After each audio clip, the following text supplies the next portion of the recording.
ಬರುವಂತ ಎಲ್ಲ ಶರಣ ತಂದೆ ತಾಯಿಗಳ ಪವಿತ್ರ ಆತ್ಮಕ್ಕೆ ಶರಣು ಶರಣಾರ್ಥಿಗಳು. ನಿನ್ನೆಯವರೆಗೆ ನಾವು ಸಖಿಲಗಳನ್ನ ಸಮಗ್ರವಾಗಿ ನೋಡ್ತಾ ಬಂದಿವೆ. ಯಾವ ರೀತಿಯಾಗಿ ಸಖಿಲಗಳು ತಾತ್ವಿಕ ಪದಗಳನ್ನು ಹೊಂದಿಕೊಂಡು ಒಂದಕ್ಕೊಂದು ಪರಸ್ಪರವಾಗಿ ಬೆಸೆದುಕೊಂಡು ನಮ್ಮ ಬಸವಾದಿ ಶರಣರ ವಚನಗಳಲ್ಲಿ ಎಷ್ಟೊಂದು ಅದ್ಭುತವಾಗಿರುವಂತಹ ತಾತ್ವಿಕ ವಿಚಾರಗಳು ಅಡಗಿವೆ ಎಂಬುದನ್ನ ನಿನ್ನೆ ದಿವಸ ಚನ್ನಬಸವಣ್ಣವರ ಒಂದು ಸಖಿಲದಲ್ಲಿ ನೋಡಿದ್ವಿ. ಹೀಗೆ ಸಖಿಲಗಳ ಮೂಲಕವಾಗಿ ಪಡೆದಿರುವಂತಹ ಜ್ಞಾನವನ್ನ ಹಂಗ ಅನುಭವಿಸ್ಬೇಕಲ್ಲ, ಆ ಅನುಭವಿಸಿರುವಂತಹ ವಿಚಾರಗಳನ್ನ ಬಸವಾದಿ ಶರಣರು ಅದಕ್ಕೂ ಒಂದು ಮಾರ್ಗವನ್ನು ಅವರು ಸೂಚಿಸಿದ್ದಾರೆ. ಕೇವಲ ದೇವರ ಕುರಿತಾಗಿ ಮಾತನಾಡುವುದರ ಮೂಲಕವಾಗಿ ದೇವರನ್ನು ಅರಿತುಕೊಳ್ಳೋದಕ್ಕೆ ಸಾಧ್ಯವಾಗುವುದಿಲ್ಲ. ಹಾಗೆ ಸಕ್ಕರೆಯ ಕುರಿತಾಗಿ ಎಷ್ಟೇ ಮಾತಾಡಿದರೂ ಸಕ್ಕರೆಯ ರುಚಿಯನ್ನ ಸ್ವತಃ ಅನುಭವಿಸದೆ ಆ ಒಂದು ಮಾತುಗಳಿಗೆ ಯಾವುದೇ ಅರ್ಥ ಇರುವುದಿಲ್ಲವೋ ಹೇಗೆ, ಹಾಗೆ ಈ ಅಂಗ ಮತ್ತು ಲಿಂಗಗಳ ಕುರಿತಾಗಿ ಮಾತನಾಡಿರುವಂತಹ ಇಷ್ಟು ದಿನದ ತಾತ್ವಿಕ ಪದಗಳು ಅರ್ಥವನ್ನ ಪಡಿಬೇಕಾಗಿತ್ತಪ್ಪ ಅಂದ್ರ ಪ್ರತಿಯೊಬ್ಬರು ಆ ತಾತ್ವಿಕ ಪದಗಳನ್ನ ಅನುಭವಿಸಬೇಕು. ಅದು ಬಸವಾದಿ ಶರಣರ ಮುಖ್ಯ ಆಶಯವೂ ಆಗಿತ್ತು. ಆ ಅನುಭವವನ್ನು ಪಡಿಬೇಕಾಗಿತ್ತಪ್ಪ ಅಂತಂದ್ರೆ ಇದಕ್ಕೋಸ್ಕರವಾಗಿ 12ನೇ ಶತಮಾನಕ್ಕಿಂತಲೂ ಪೂರ್ವದಲ್ಲಿ ಈ ಆತ್ಮದ ಅರಿವು ಅಥವಾ ಆತ್ಮದ ಅನುಭವ ಅಥವಾ ದೇವರ ದರ್ಶನ, ದೇವರ ಸಾಕ್ಷಾತ್ಕಾರ, ಇಂತಹ ಅನೇಕ ಪದಗಳು ಬಳಕೆಯಲ್ಲಿದ್ದು ಅವುಗಳನ್ನ ಪಡೆಯುವುದಕ್ಕೋಸ್ಕರವಾಗಿ ಬಸವಾದಿ ಶರಣರಕ್ಕಿಂತಲೂ ಪೂರ್ವದಲ್ಲಿದ್ದಂತಹ ಮಾರ್ಗಗಳು ಯಾವುವು ಅಂತಂದ್ರೆ ಜ್ಞಾನ ಮಾರ್ಗ, ಅಂದ್ರೆ ಜ್ಞಾನ ಯೋಗ, ಕರ್ಮಯೋಗ, ಭಕ್ತಿ ಯೋಗ, ರಾಜಯೋಗ ಅಂತ ಹೇಳಿ 4 ವಿಧಗಳಲ್ಲಿ ಆ ಒಂದು ತಾತ್ವಿಕ ಪದಗಳನ್ನು ಅರ್ಥೈಸಿಕೊಳ್ಳೋದು ಅಥವಾ ದೈವ ಸಾಕ್ಷಾತ್ಕಾರ ಅಂತಂದು ಕರಿಬಹುದು. ಅದನ್ನು ಮಾಡ್ತಾ ಇದ್ರು. ಆದ್ರೆ ಬಸವಾದಿ ಶರಣರು ಈ 4ಕ್ಕಿಂತಲೂ ಪ್ರಮುಖವಾಗಿರುವಂತ ಒಂದು ಯೋಗವನ್ನು ಕೊಟ್ಟರು. ಅದು ಯಾವುದಂದ್ರೆ ಶಿವಯೋಗ. ಶಿವಯೋಗ ಅಂತಂದ್ರೆ ಇಷ್ಟಲಿಂಗದ ಮೂಲಕ ಆ ಜ್ಞಾನವನ್ನು ಪಡಿಬಹುದು. ಈಗಾಗಲೇ ನಾವು ಅಂಗ ಅಂದ್ರೆ ಏನು ತಿಳ್ಕೊಂಡಿವಿ, ಅಂಗದೊಳಗಿರುವಂತಹ ಅಂಶಗಳನ್ನು ತಿಳ್ಕೊಂಡಿವಿ. ಲಿಂಗ ಅಂದ್ರೆ ಏನ್ ತಿಳ್ಕೊಂಡಿವಿ, ಲಿಂಗದಾಗಿರುವಂತಹ ಅಂಶಗಳು ಯಾವ್ಯಾವ ತಿಳ್ಕೊಂಡಿವಿ. ಈ ಅಂಗ ಮತ್ತು ಲಿಂಗಗಳಿಗೆ ಯಾವ ರೀತಿ ಸಂಬಂಧ ಹೊಂದಿದೆ ಅಂತೇಳಿ ಸಖಿಲಗಳೊಳಗೆ ನೋಡಿದೇವಲ್ಲ, ಈ ಸಖಿಲಗಳನ್ನು ಫಲಪ್ರದವಾಗಿ ನಾವು ಅರ್ಥೈಸ್ಕೊಳ್ಬೇಕಾಗಿತ್ತಪ್ಪ ಅಂದ್ರ ಅವು ಏನಾಗ್ಬೇಕಪ್ಪ ಅಂದ್ರ ಪ್ರತಿಯೊಬ್ಬ ಶರಣನು ಅವುಗಳನ್ನು ಅನುಭವಿಸಿದಾಗ ಆ ತಾತ್ವಿಕ ಪದಗಳ ಸಮಗ್ರವಾದ ಅರ್ಥ ಆಗ್ತೈತೆ ಅನ್ನೋದಕ್ಕೋಸ್ಕರವಾಗಿ ಆ ಒಂದು ಜ್ಞಾನವನ್ನ ಆ ಜ್ಞಾನ ಯೋಗವಾಗಿ ಮಾತ್ರ ಉಳಿಲಾರ್ದನೆ ಅಥವಾ ಆಚರಣೆ ಒಳಗಿರುವಂತ ಕರ್ಮಯೋಗವಾಗಿ ಮಾತ್ರ ಇಡಲಾರ್ದನೆ ಅಥವಾ ಅವುಗಳನ್ನ ಗೌರವದಿಂದ ಭಕ್ತಿಯಿಂದ ನಂಬುವಂತಹದ್ದು ಆಗ್ಬಾರ್ದು ಅಂತೇಳಿ, ಕೇವಲ ಭಕ್ತಿ ಯೋಗ ಆಗ್ಬಾರ್ದು ಅಂತೇಳಿ ಇವೆಲ್ಲವಕ್ಕೂ ಮೇಲವಾಗಿರುವಂತಹ ರಾಜಯೋಗ ಅಂತಂದ್ರೆ ಈ ಪತಂಜಲಿ ಇವರು ಹೇಳಿರುವಂತಹ ವಿಚಾರಗಳನ್ನು ಇವಿಷ್ಟಕ್ಕೆ ಸ್ಟಿಕ್ ಆನ್ ಆಗ್ಲಾರ್ದನೆ ಇವುಗಳನ್ನ ಸರ್ವರೂ ಸಹ ಸರ್ವ ಸಮಯದಲ್ಲಿಯೂ ಸಹ ಅನುಭವಿಸೋದಕ್ಕೆ ಅನುಕೂಲ ಆಗ್ಲಿ ಅಂತ ತಿಳ್ಕೊಂಡೇ ಬಸವಾದಿ ಶರಣರು ಶಿವಯೋಗ ಅನ್ನುವಂತ ಒಂದು ಕಲ್ಪನೆಯನ್ನ ತಂದ್ರು. ಇದ್ರೊಳಗಡೆ ಗುರು ಆದಂತವನು, ಈಗಾಗಲೇ ಅದನ್ನು ಅನುಭವಿಸಿರುವಂತಹ ಒಬ್ಬ ವ್ಯಕ್ತಿ ತನ್ನೊಳಗೆ ಆ ಒಂದು ಶಕ್ತಿಯನ್ನು ಹಿಡಿದಿಟ್ಕೊಂಡಿರ್ತಾನಲ್ಲ, ಆ ಶಕ್ತಿಯನ್ನ ಯೋಗ್ಯ ಶಿಷ್ಯನಿಗೆ ಟ್ರಾನ್ಸ್ಫರ್ ಮಾಡ್ತಾರೆ, ಅಂದ್ರೆ ಅದನ್ನ ತಿಳಿಸ್ಕೊಡ್ತಾರೆ. ಈ ಯೋಗ್ಯ ವ್ಯಕ್ತಿಗೆ ತಾನು ಕಂಡುಂಡಂತ ಸತ್ಯವನ್ನ ಹಂಚಿಕೆ ಮಾಡುವಂತ ಪ್ರಕ್ರಿಯೆಗೆ ಏನಂತ ಕರೋದು ನಮ್ಮ ಶರಣರು ಅಂತಂದ್ರೆ ಇದನ್ನ ಹಸ್ತಮಸ್ತಕ ಸಂಯೋಗ ಅಂತ ಕರೆದ್ರು. ಅಂದ್ರೆ ತಾನೊಳಗಡೆ ಇರುವಂತ ಆ ಚೇತನ, ಆ ಬೆಳಕು, ಆ ಬಯಲು, ಆ ಶೂನ್ಯ, ಘನ, ಈ ರೀತಿ ಪದಗಳನ್ನ ಬಳಕೆ ಮಾಡ್ತಾರೆ ನಮ್ಮ ಶರಣರು. ಕೇವಲ ದೇವರು ಅಂತ ಅನ್ನುವಂಥ ಪದವನ್ನ ಅಷ್ಟಕ್ಕೆ ನಿಲ್ಲಿಸಲ್ಲ ಅವರು. ಯಾಕಂದ್ರೆ ದೇವರು ಅನ್ನುವಂಥ ಪದಕ್ಕೆ 12ನೇ ಶತಮಾನಕ್ಕಿಂತ ಪೂರ್ವದಲ್ಲಿ ಬಹಳಷ್ಟು ಆ ಪದಕ್ಕೆ ಅರ್ಥವನ್ನ ಕೆಡಿಸಲಾಗಿತ್ತು. ಅದು ಮೂರ್ತಿ ರೂಪಕ್ಕೆ ಬಂದು ನಿಂತ್ಬಿಟ್ಟಿತ್ತು. ಮೂರ್ತಿಯ ಆಚೆ ಇರುವಂತ ಭಾವಕ್ಕೆ ಅದು ಇದ್ದಿದ್ದಿಲ್ಲ. ಆ ಕಾರಣಕ್ಕಾಗಿನೇ ಅದು ಯಾವ ಸ್ಥಿತಿಯೊಳಗಿದೆಯೋ ಅದೇ ಸ್ಥಿತಿಯಲ್ಲಿರುವಂತ ಪದಗಳನ್ನೇ ಶರಣರು ಬಳಕೆಗೆ ತಂದ್ರು. ಅದನ್ನೇ ಅವರು ಬೆಳಗು ಅಂತ ಕರೆದ್ರು. ಅಂದ್ರೆ ಆ ಒಂದು ಸ್ಥಿತಿ ಏನದಲ್ಲ ಅದು ಬೆಳಕಿನ ರೂಪದಲ್ಲಿ ಇದೆ. ಜ್ಞಾನ, ಬೆಳಕು ಅಂತಂದ್ರೆ ಜ್ಞಾನ. ಅದು ಯಾವ ರೀತಿ ಇದೆಯಪ್ಪ ಅಂತಂದ್ರೆ ಬೆಳಕು ಎಂತ ಬೆಳಕಪ್ಪ ಅನ್ನೋದಕ್ಕೆ ಅವರು ಅನೇಕ ವಚನಗಳೊಳಗೆ ಹೇಳ್ತಾ ಹೋಗ್ತಾರೆ. ಪ್ರತಿ ಒಬ್ಬ ಮನುಷ್ಯನ ಬದುಕಿನ ಮುಖ್ಯ ಉದ್ದೇಶನೇ ಏನಪ್ಪಾ ಅಂದ್ರೆ ಆ ಬೆಳಕನ್ನ ಕಾಣುವಂಥದ್ದು. ಅದು ಎಲ್ಲಿ ಕಾಣಿಸ್ಬೇಕು, ಯಾರ ಮುಖೇನ ಕಾಣಬೇಕು, ಹೇಗೆ ಕಾಣಬೇಕು ಅನ್ನುವಂತಹ ವಿಧಾನಗಳನ್ನ ವಚನಗಳೊಳಗೆ ಸಾಕಷ್ಟು ನಮಗ ಕ್ಲೂಗಳನ್ನ ಕೊಟ್ಟು ಹೋಗಿದ್ದಾರೆ. ಅವುಗಳನ್ನ ಅರಿತುಕೊಂಡಂತ ಒಬ್ಬ ಗುರು ಏನ್ ಮಾಡ್ತಾನೆ, ತನ್ನ ಶಿಷ್ಯನಿಗೆ ಆ ಮಾರ್ಗವನ್ನು ತೋರಿಸ್ತಾನೆ. ಅದನ್ನೇ ನಮ್ಮ ಈ ಶರಣ ಪರಂಪರೆಯೊಳಗ ಆ ಮಾರ್ಗವನ್ನ ತಿಳಿಸ್ಕೊಡೋದಕ್ಕೆ ಹಸ್ತಮಸ್ತಕ ಸಂಯೋಗದ ಮೂಲಕ ಜ್ಞಾನ ಪ್ರಸಾರ ಮಾಡೋದು ಅಂತ ಹೇಳ್ತಾರೆ. ಅದನ್ನ ನಾವಿವತ್ತ ನೋಡುತ್ತಾ ಹೋಗೋಣ. ಯಾಕಂದ್ರೆ ಬೆಳಕು ಅನ್ನುವಂಥದ್ದು ಅದು ಜ್ಞಾನ, ಅದೇ ದೇವರು ನಮ್ಮ ಸಾಮಾನ್ಯ ಅರ್ಥ. ಈ ಬೆಳಕನ್ನು ಯಾವ ರೀತಿಯಾಗಿ ಕೊಡ್ತಿದ್ರು? ಈ ಗುರುಕರ್ಣ ತ್ರಿವಿಧಿ ಅಂತ ಬರ್ತೈತೆ, ಪೂಜ್ಯ ಚನ್ನಬಸವ ಶಿವಗಳು ಪಾಂಡುಮಟ್ಟಿ ಅವರು ಬರೆದಿರುವಂಥದ್ದು. ಇದ್ರೊಳಗಡೆ ಅವ್ರು ಹೇಳ್ತಾರೆ, ಮಸ್ತಕದೊಳು ನಿನ್ನ ಹಸ್ತವನಿಟ್ಟು, ಮಸ್ತಕದೊಳು ನಿನ್ನ ಹಸ್ತವನಿಟ್ಟು ನಿಜ ವಸ್ತುವ ತೆಗೆದು ಹಸ್ತಪೀಠದೊಳಿಟ್ಟ ಸ್ವಸ್ಥ ಶ್ರೀ ಗುರುವೇ ಕೃಪೆಯಾಗು ಅಂತ ಹೇಳ್ತಾರೆ. ಅಂದ್ರೆ ಗುರು ಆದಂತವನು ಶಿಷ್ಯನಿಗೆ ಹಸ್ತಮಸ್ತಕ ಸಂಯೋಗದ ಮೂಲಕ ಇಷ್ಟಲಿಂಗ ಧಾರಣೆಯನ್ನ ಮಾಡ್ತಾನೆ. ಇಷ್ಟಲಿಂಗ ದೀಕ್ಷೆ ಅಂತ ನಾವು ಕರಿತೀವಿ. ಇಷ್ಟಲಿಂಗವನ್ನ ದಯಪಾಲಿಸ್ತಾನೆ. ಈ ಇಷ್ಟಲಿಂಗವನ್ನ ನೀನು ದೃಷ್ಟಿಯ ಮೂಲಕ ನೋಡ್ತಾ ಹೋದಾಗೆ ನಿನ್ನೊಳಗೆ ಆ ಬೆಳಕು ಕಾಣುತ್ತದೆ. ಇದು ಸಿಂಪಲ್ ಆಗಿ ಆ ಬೆಳಕನ್ನ ಕಾಣೋದಕ್ಕೆ ನಮ್ಮ ಬಸವಾದಿ ಶರಣರು ಕಂಡುಕೊಂಡಿರುವಂತ ಮಾರ್ಗ. ಸರಿ, ಇಷ್ಟಲಿಂಗವನ್ನ ನಾವು ಹೇಗೆ ಬೇಕೋ ಹಾಗೆ ತೆಗೆದುಕೊಳ್ಬಾರ್ದು ಅನ್ನುವಂಥದ್ದು ಮೊದಲನೇ ಎಚ್ಚರಿಕೆ. ಎರಡನೇದ್ದು ಏನಪ್ಪಾ ಅಂತಂದ್ರ ಯೋಗ್ಯ ಗುರು. ನಮ್ ಕಡೆ ಹೇಳ್ತಾರಲ್ಲ, ಈಜ ಬರ್ಲಾರ್ದವ ಈಜ್ ಕಲ್ಸೋದಿಲ್ಲ ಅಂತ ಹೇಳಿ ವಚನದೊಳಗ ಬರ್ತೈತಿ. ಅಂತ ಈಜು ಬರುವಂತ ವ್ಯಕ್ತಿಯಿಂದನೇ ಹೇಗೆ ನಾವು ಈಜನ್ನು ಕಲಿತೀವೋ ಹಾಗೆ ಬೆಳಕನ್ನ ಕಂಡಿರುವಂತಹ ಇಷ್ಟಲಿಂಗದ ಮೂಲಕ ಅನುಭವವನ್ನ ಸಾಧಿಸಿಕೊಂಡಿರುವಂತಹ ಗುರುವಿನ ಮೂಲಕ ನಾವು ಏನ್ ಮಾಡ್ಬೇಕಪ್ಪ ಅಂದ್ರ ಇಷ್ಟಲಿಂಗವನ್ನ ಪಡಿಬೇಕು. ಪಡೆದು ಆ ಇಷ್ಟಲಿಂಗದ ಮೂಲಕ ಆ ಬೆಳಕನ್ನ ಕಾಣಬೇಕು. ಇದು ಆ ಬೆಳಕನ್ನು ಕಾಣುವಂತ ಪ್ರಕ್ರಿಯೆ. ಇದಕ್ಕೆ ಗುರು ಬಸವಣ್ಣವರು ಬಹಳ ಸುದೀರ್ಘವಾದಂತ ಒಂದು ವಚನದಲ್ಲಿ ಗುರುಗಳಿಗೆ ಮತ್ತು ಆ ಇಷ್ಟಲಿಂಗವನ್ನ ಪಡೆಯುವಂತ ಶಿಷ್ಯರಿಗೆ ಕೆಲವೊಂದಿಷ್ಟು ಮಾರ್ಗಸೂಚಿಗಳನ್ನ ಇಲ್ಲಿ ಕೊಡ್ತಾರೆ.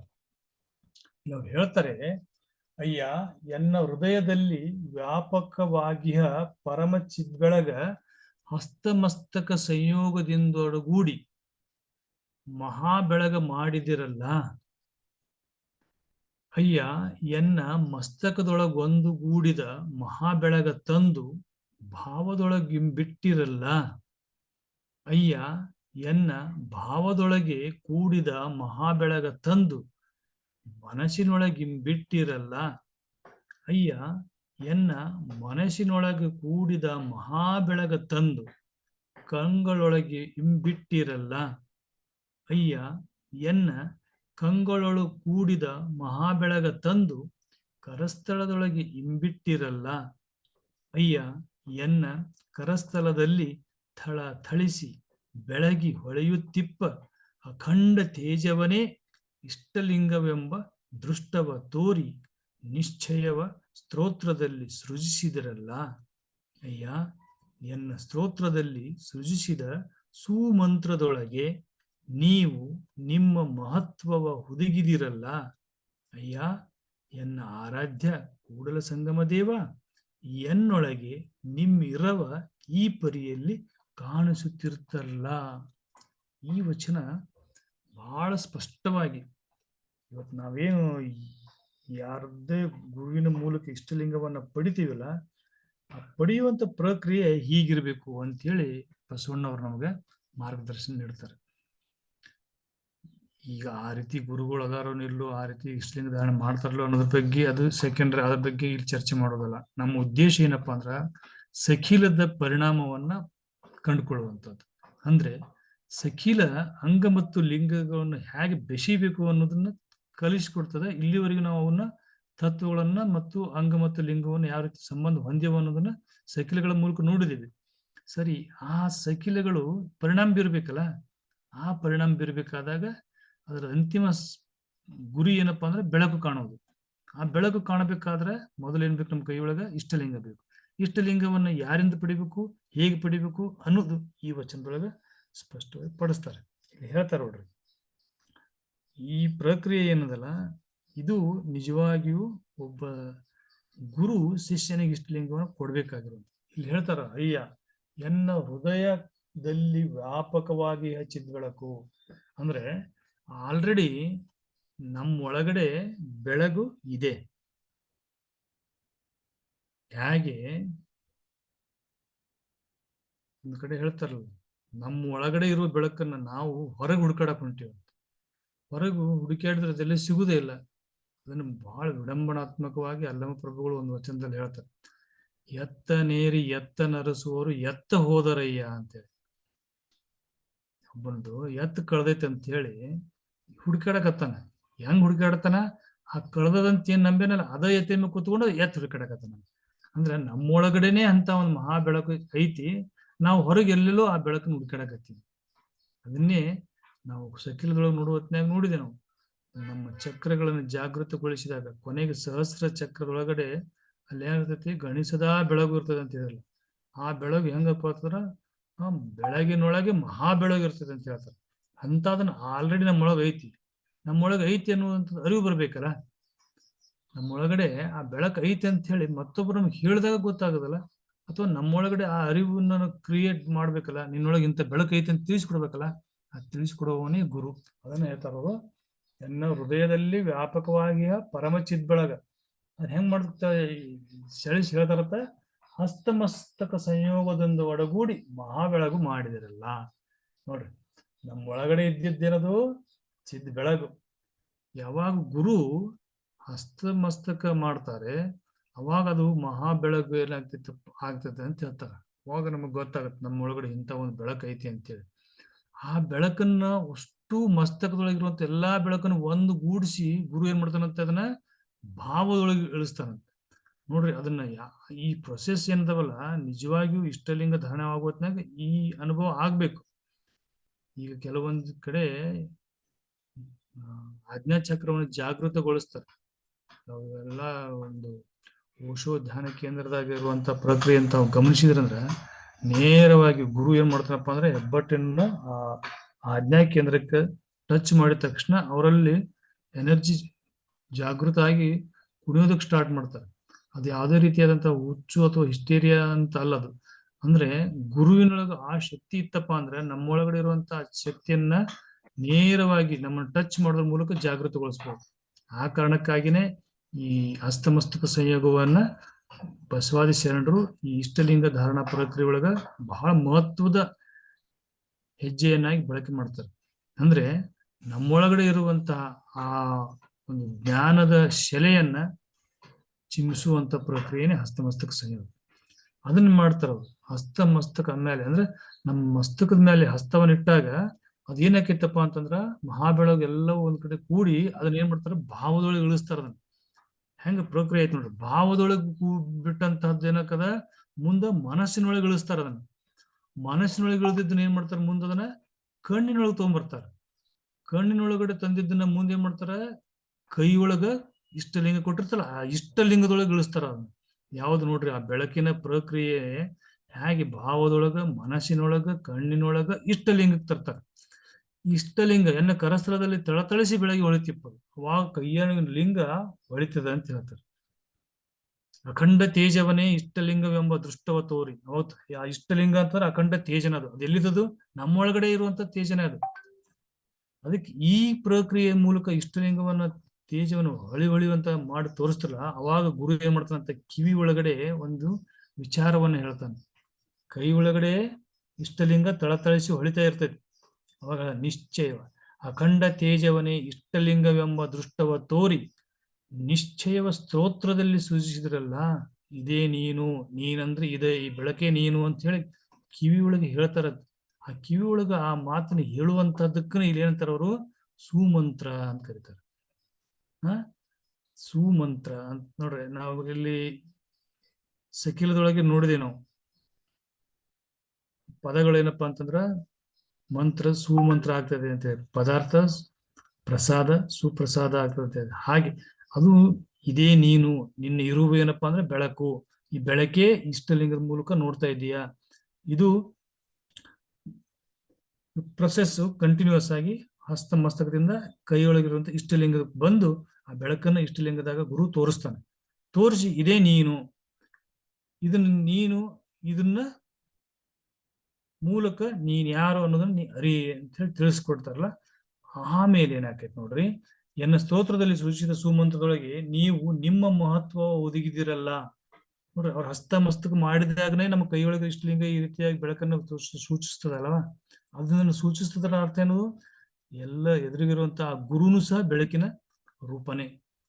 ಅದನ್ನ ಹೇಳ್ತಾರ ಅವರು, ನೀವು ನಿಮ್ಮ ಮಹತ್ವ ಒದಗಿದಿರಲ್ಲ ಅಯ್ಯ, ಎನ್ನ ಆರಾಧ್ಯ ಕೂಡಲ ಸಂಗಮ ದೇವ, ಎನ್ನೊಳಗೆ ನಿಮ್ಮ ಇರವ ಈ ಪರಿಯಲ್ಲಿ ಕಾಣಿಸುತ್ತಿರ್ತಾರಲ್ಲ. ನನ್ನ ಒಳಗಡೆ ನೀವು ಈ ರೀತಿ ಎದಿರಿ ಅನ್ನೋದು ನನಗಿವತ್ತ ಕಂಡು ಬಂತು ಅಂತ ಹೇಳ್ತಾರೆ. ಇದು ಬಸವಾದಿ ಶರಣರು ಬೆಳಕನ್ನು ಕಾಣುವುದಕ್ಕೆ ಅನುಸರಿಸಿರುವಂತಹ ಕ್ರಮ. ಇದ್ರ ಕುರಿತಾಗಿ ಸಾಕಷ್ಟು ವಚನಗಳಿದಾವೆ.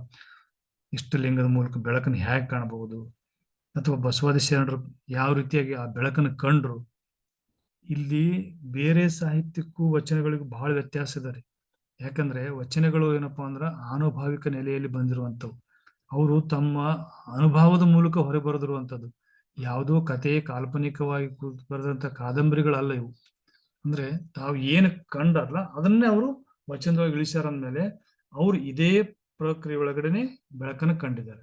ಸರಿ, ಬೆಳಕು ಹೇಗಿತ್ತದು, ಎಲ್ಲಿಂದ ಬಂತದು? ಇದು ಮಾರ್ಗ, ಇದು ವೃತ್ತಿ ಮಾರ್ಗ. ಇದು ಇನ್ನು ಪ್ರವೃತ್ತಿ ಮಾರ್ಗದಾಗ ರಿವರ್ಸ್ ಆಗಿ ನೋಡಿ, ಗುರು ಏನ್ ಮಾಡ್ತಾನೆ, ನಮ್ಮೊಳಗಿರುವಂತ ಬೆಳಕನ್ನೇ ಭಾವದಿಂದ, ಮನಸ್ಸಿನಿಂದ, ಕಣ್ಣಿನಿಂದ ಇಷ್ಟಲಿಂಗಕ್ಕೆ ತಂದು ತೋರಿಸಿ ಅವನೇನ್ ಮಾಡ್ತಾನಪ್ಪ ಅಂದ್ರೆ ಇಷ್ಟಲಿಂಗವನ್ನ ಪೂಜಿಸ್ತಾ ಈ ಬೆಳಕೇ ನೀನು ಅಂತ ಹೇಳ್ಬಿಡ್ತಾರೆ. ಇದು ಪ್ರವೃತ್ತಿ ಮಾರ್ಗ. ಇನ್ನು ನಿವೃತ್ತಿ ಮಾರ್ಗದಾಗ ಏನ್ ಮಾಡ್ಬೇಕಂದ್ರೆ, ಪ್ರತಿನಿತ್ಯ ಸಾಧಕ ಮಾಡುವಂತ ವ್ಯಕ್ತಿ ಅಂಗೈ ಒಳಗಡೆ ಇಷ್ಟಲಿಂಗ ಹಿಡ್ಕೊಂಡು ಅಲ್ಲಿ ಬೆಳಕನ್ನು ಕಂಡು ಆ ಬೆಳಕನ್ನ ಕಣ್ಣೊಳಗೆ ತಗೊಂಡು ಕಣ್ಣೊಳಗಿರುವಂತ ಬೆಳಕನ್ನ ನೆಕ್ಸ್ಟ್ ಏನು ಹೋಗ್ಬೇಕು ಅದನ್ನ ಮನಸ್ಸಿನ ಬೆಳಕನ್ನ ಭಾವದ ಬೆಳಕನ್ನ ಮಸ್ತಕಕ್ಕೆ ಒಯ್ಯಬೇಕು. ಈ ಪ್ರಕ್ರಿಯೆ ಇದು ಇಷ್ಟಲಿಂಗವನ್ನ ಪೂಜಿಸುವ ಅಥವಾ ಸಾಧಕನು ತನ್ನನ್ನು ತಾನು ಕಾಣುವಂತ ಪ್ರಕ್ರಿಯೆ. ಅದಕ್ಕೆ ನಮ್ಮ ಲಿಂಗಾಯತದೊಳಗಡೆ ಬರುವಂತ ಒಂದು ಪದ ಏನಪ್ಪಾ ಅಂದ್ರ, ಈ ಪೂಜೆ ಮಾಡಾಕತ್ತೀವಲ್ಲ, ಪೂಜೆ ಮಾಡ್ಕೊಳಕತ್ತೀವಿ ಅಂತೀವಿ. ಅದ್ರ ಅರ್ಥ ಏನಪ್ಪಾ ಅಂದ್ರೆ ನಮ್ಮೊಳಗಿರುವಂತಹ ಅದಮ್ಯ ಚೇತನವನ್ನ, ಆ ಬೆಳಕನ್ನ ನಾವು ಕಾಣುವಂತ ಪ್ರಕ್ರಿಯೆ. ಸರಿ, ಈ ಬೆಳಕನ್ನ ಬಸವಾದಿ ಶರಣರು ಹೆಂಗ್ ಕಂಡ್ರು ನೋಡ್ರಿ. ಬಹಳ ಅದ್ಭುತ ಅದು. ಅಂದ್ರೆ ಕಾಣ್ಬೇಕಾದ್ರೆ ಕಂಪಲ್ಸರಿ ನಮ್ಗೆ ಅಂಗ ಬೇಕು ಅಂತ ಅರ್ಥನ ಅಲ್ವಾ. ಅಂಗ ಬಿಟ್ಟರೆ ನಮಗೆ ಈ ಬೆಳಕು ಕಾಣಲ್ಲ.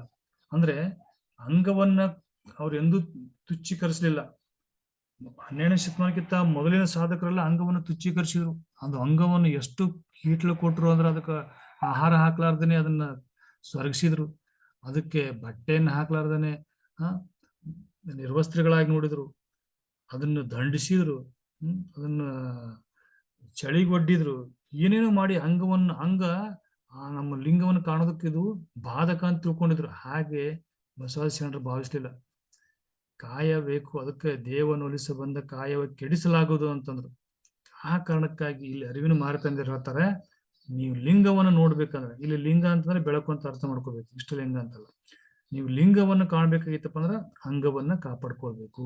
ಅಂಗದ ಮೂಲಕನೇ ಲಿಂಗವನ್ನು ಕಾಣೋದಕ್ಕೆ ಸಾಧ್ಯ. ಅವ್ರು ಹೇಳ್ತಾರೆ, ಅಂಗವ ಮರೆದು ಲಿಂಗವನ್ನರಿಯಬೇಕೆಂಬರು, ಕರ್ಣಂಗಳ ಅರೆತು ಘನಲಿಂಗವನ್ನರಿಯಬೇಕೆಂಬರು, ಅದು ನಾನಿಕ್ಕಿದ ತಡೆ ಕೇಳಿರಣ್ಣ. ಅವ್ರೇನಂಗಂತಲ್ಲ, ಅದಕ್ಕೆ ನಂದು ಅಬ್ಜೆಕ್ಷನ್ ಐತೆ ಅಂತ ಹೇಳ್ತಾರ ಅವ್ರು. ಅಂಗವನ್ನ ಹೊರಗೆ ಹಾಕಿ ನಾವು ಲಿಂಗ ಕಾಣ್ತೀವಿ ಅನ್ನೋದು ತಪ್ಪು ಅಂತ ಹೇಳ್ತಾರೆ. ಅದಕ್ಕೊಂದು ಉದಾಹರಣೆ ಕೊಡ್ತಾರ. ಆಕಾಶ ಬಯಲಾದಡೆ ಮುಗಿಲ ರೂಪು ತೋರಿ ಅಳಿವ ಪರಿ ಇನ್ನೆಂತೋ. ಈ ಮುಗಿಲು ತನ್ನ ರೂಪವನ್ನು ತೋರಿಸ್ಬೇಕಾದ್ರೆ ಅದಕ್ಕೆ ಆಕಾಶ ಬೇಕು. ಆಕಾಶನೇ ಇಲ್ಲಪ್ಪ ಅಂದ್ರೆ ಮುಗಿಲು ಹೆಂಗ್ ನಿಂದ್ರಕ್ ಸಾಧ್ಯ? ಮುಗಿಲೊಳಗೆ ನಾವು ಏನ್ ನೋಡಕ್ ಸಾಧ್ಯ ಅಂದ್ರೆ ಮೋಡಗಳು ಈ ಮೋಡಗಳು ಎಕ್ಸಿಸ್ಟೆನ್ಸ್ ತೋರಿಸ್ಬೇಕಾದ್ರೆ ಅದಕ್ಕೊಂದು ಸ್ಪೇಸ್ ಅನ್ನೋದು ಬೇಕಲ್ಲ, ಆಕಾಶ ಅಂತ ಬೇಕಲ್ಲ. ಈ ಸ್ಪೇಸೇ ಇರ್ಲಿಲ್ಲಪ್ಪ ಅಂತಂದ್ರೆ ಅಲ್ಲಿ ಆ ಮೋಡಗಳು ತನ್ನ ಆಕಾರವನ್ನು ಹೆಂಗ್ ತೋರ್ಸಕ್ ಸಾಧ್ಯ? ಹಾಗೆ ಲಿಂಗದ ಅರಿವು ಬರ್ಬೇಕಾಗಿತ್ತಪ್ಪ ಅಂದ್ರ ನಿನಗೆ ಅಂಗ ಬೇಕಲ್ಲ. ಅಂಗದ ಮೂಲಕ ಲಿಂಗದ ಅರಿವನ್ನು ಪಡಿತೀವಲ್ಲ ನಾವು. ನಾವು ಅಂತಂದ್ರೆ ಬೆಳಕಿಗೆ ಜ್ಞಾನ ಬರ್ಬೇಕಾಗಿತ್ತಪ್ಪ ಅಂದ್ರ ಹಂಗ ಬೇಕಲ್ಲ. ಅದಕ್ಕೆ ಹೇಳ್ತಾರ ಅವರು, ನಕ್ಷತ್ರ ಚಂದ್ರ ಸೂರ್ಯ ಆದಿಗಳು ಗ್ರಹ ಪರ್ವತವನ ಅರಿವ ಪರಿ ಇನ್ನೆಂತೋ. ಇದು ಆಕಾಶನೇ ಇರ್ಲಿಕ್ಕಪ್ಪ ಅಂದ್ರೆ ಇವೆಲ್ಲ ಎಲ್ಲಿ ಇರ್ತಾವು? ಅವು ವಾಯುಮಯ ಆಧಾರವಾಗಿ ತೋರುತ್ತಿಹ ನೆಮ್ಮಗೆಯ ಇರವು. ಇದು ಕಾರಣದಲ್ಲಿ ಲಿಂಗವಿದ್ದಲ್ಲಿ ಲಿಂಗವನ್ನರಿಯಬೇಕು, ಅಂಗವಿದ್ದಲ್ಲಿ ಲಿಂಗವನ್ನರಿಯಬೇಕು. ಹೇಳ್ತಾರ, ಅಂಗ ಇದ್ರನ ಲಿಂಗ ಗೊತ್ತಾಗ್ತೈತಿ. ಕರ್ಣಂಗಗಳಿದ್ದಂತೆ ಘನಲಿಂಗವ ಭೇದಿಸಬೇಕು. ಆ ಘನಲಿಂಗವನ್ನು ಒಂದಕ್ಕೊಂದು ಇಳಿಸೋದಕ್ಕೆ ಕರ್ಣಗಳು ಅಂತ ಹೇಳ್ತಾರೆ. ಇಲ್ಲಿ ಬಸವಣ್ಣವರ ನಿರ್ಣಯ ಹೇಳಿದ್ರು, ಮನಸ್ಸು, ಆಮೇಲೆ ಅದನ್ನ ಅವ್ರು ಹೇಳಿದ್ರು ಭಾವ, ಮನಸ್ಸು, ಆಮೇಲೆ ಕಣ್ಣು ಹೇಳಿದ್ರಲ್ಲ, ಇವರು ಸಂಕ್ಷಿಪ್ತವಾಗಿ ಕರ್ಣಗಳು ಅಂತ ಹೇಳ್ತಾರೆ. ಕರ್ಣಗಳಿದ್ರೆ ಘನಲಿಂಗವನ್ನ ಭೇದಿಸಕ್ ಸಾಧ್ಯತೆ. ಹೀಗಲ್ಲದೆ ಮರೆದಲ್ಲಿ ಅರಿದು ಮರೆಯಲಿಲ್ಲ, ಉಭಯದ ಅಭಿಸಂಧಿಯಲ್ಲಿ ಬೆಳಗು ತೋರುತ್ತದೆ. ಇಲ್ಲಿ ಅಭಿಸಂಧಿ ಅಂತಂದ್ರೆ ಸಕಿಲ. ಈ ಅಂಗ ಮತ್ತು ಲಿಂಗದ ಒಂದು ಸಂಯೋಗದೊಳಗನ ಬೆಳಕು ಕಾಣ್ತೈತಿ ಅಂತ ಹೇಳ್ತಾರೆ. ಎಷ್ಟು ಅದ್ಭುತವಾಗಿರುವಂತ ವಚನ ನೋಡ್ರಿ. ಅದೇ ಕಾರಣಕ್ಕಾಗಿ ನಮ್ಮಲ್ಲಿ ಅಂಗಕ್ಕ ಅಷ್ಟೊಂದು ಅನಾಧಾರ ಮಾಡಿರುವಂಥದ್ದನ್ನು ನಾವು ಕಾಣೋದಿಲ್ಲ. ಅಂಗವನ್ನ ಅವರು ಪೋಷಿಸಬೇಕು ಅಂತ ಹೇಳ್ತಾರೆ. ಬಹಳಷ್ಟು ಪೋಷಣೆ ಬೇಡ ಅಂತ ಹೇಳ್ತಾರೆ. ಅದನ್ನೇ ಅಕ್ಕಮಹಾದೇವರು ಒಂದ್ ಕಡೆ ಹೇಳ್ತಾರೆ, ಆಹಾರವ ಕಿರಿದು ಮಾಡಿರಣ್ಣ, ಆಹಾರವ ಕಿರಿದು ಮಾಡಿರಿ.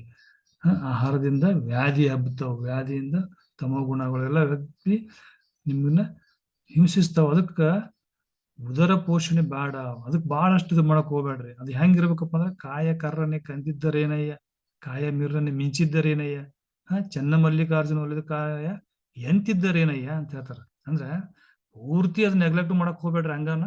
ಅದು ಬಹಳಷ್ಟು ಅದನ್ನ ಆಧರಣೆ ಮಾಡಕ್ ಹೋಗ್ಬೇಡ್ರಿ. ಅದನ್ನ ಯಾವ ರೀತಿಯಾಗಿ ಬಳಸ್ರಪ್ಪ ಅಂತಂದ್ರ, ಅದು ಲಿಂಗವನ್ನು ತೋರಿಸುವ ಒಂದು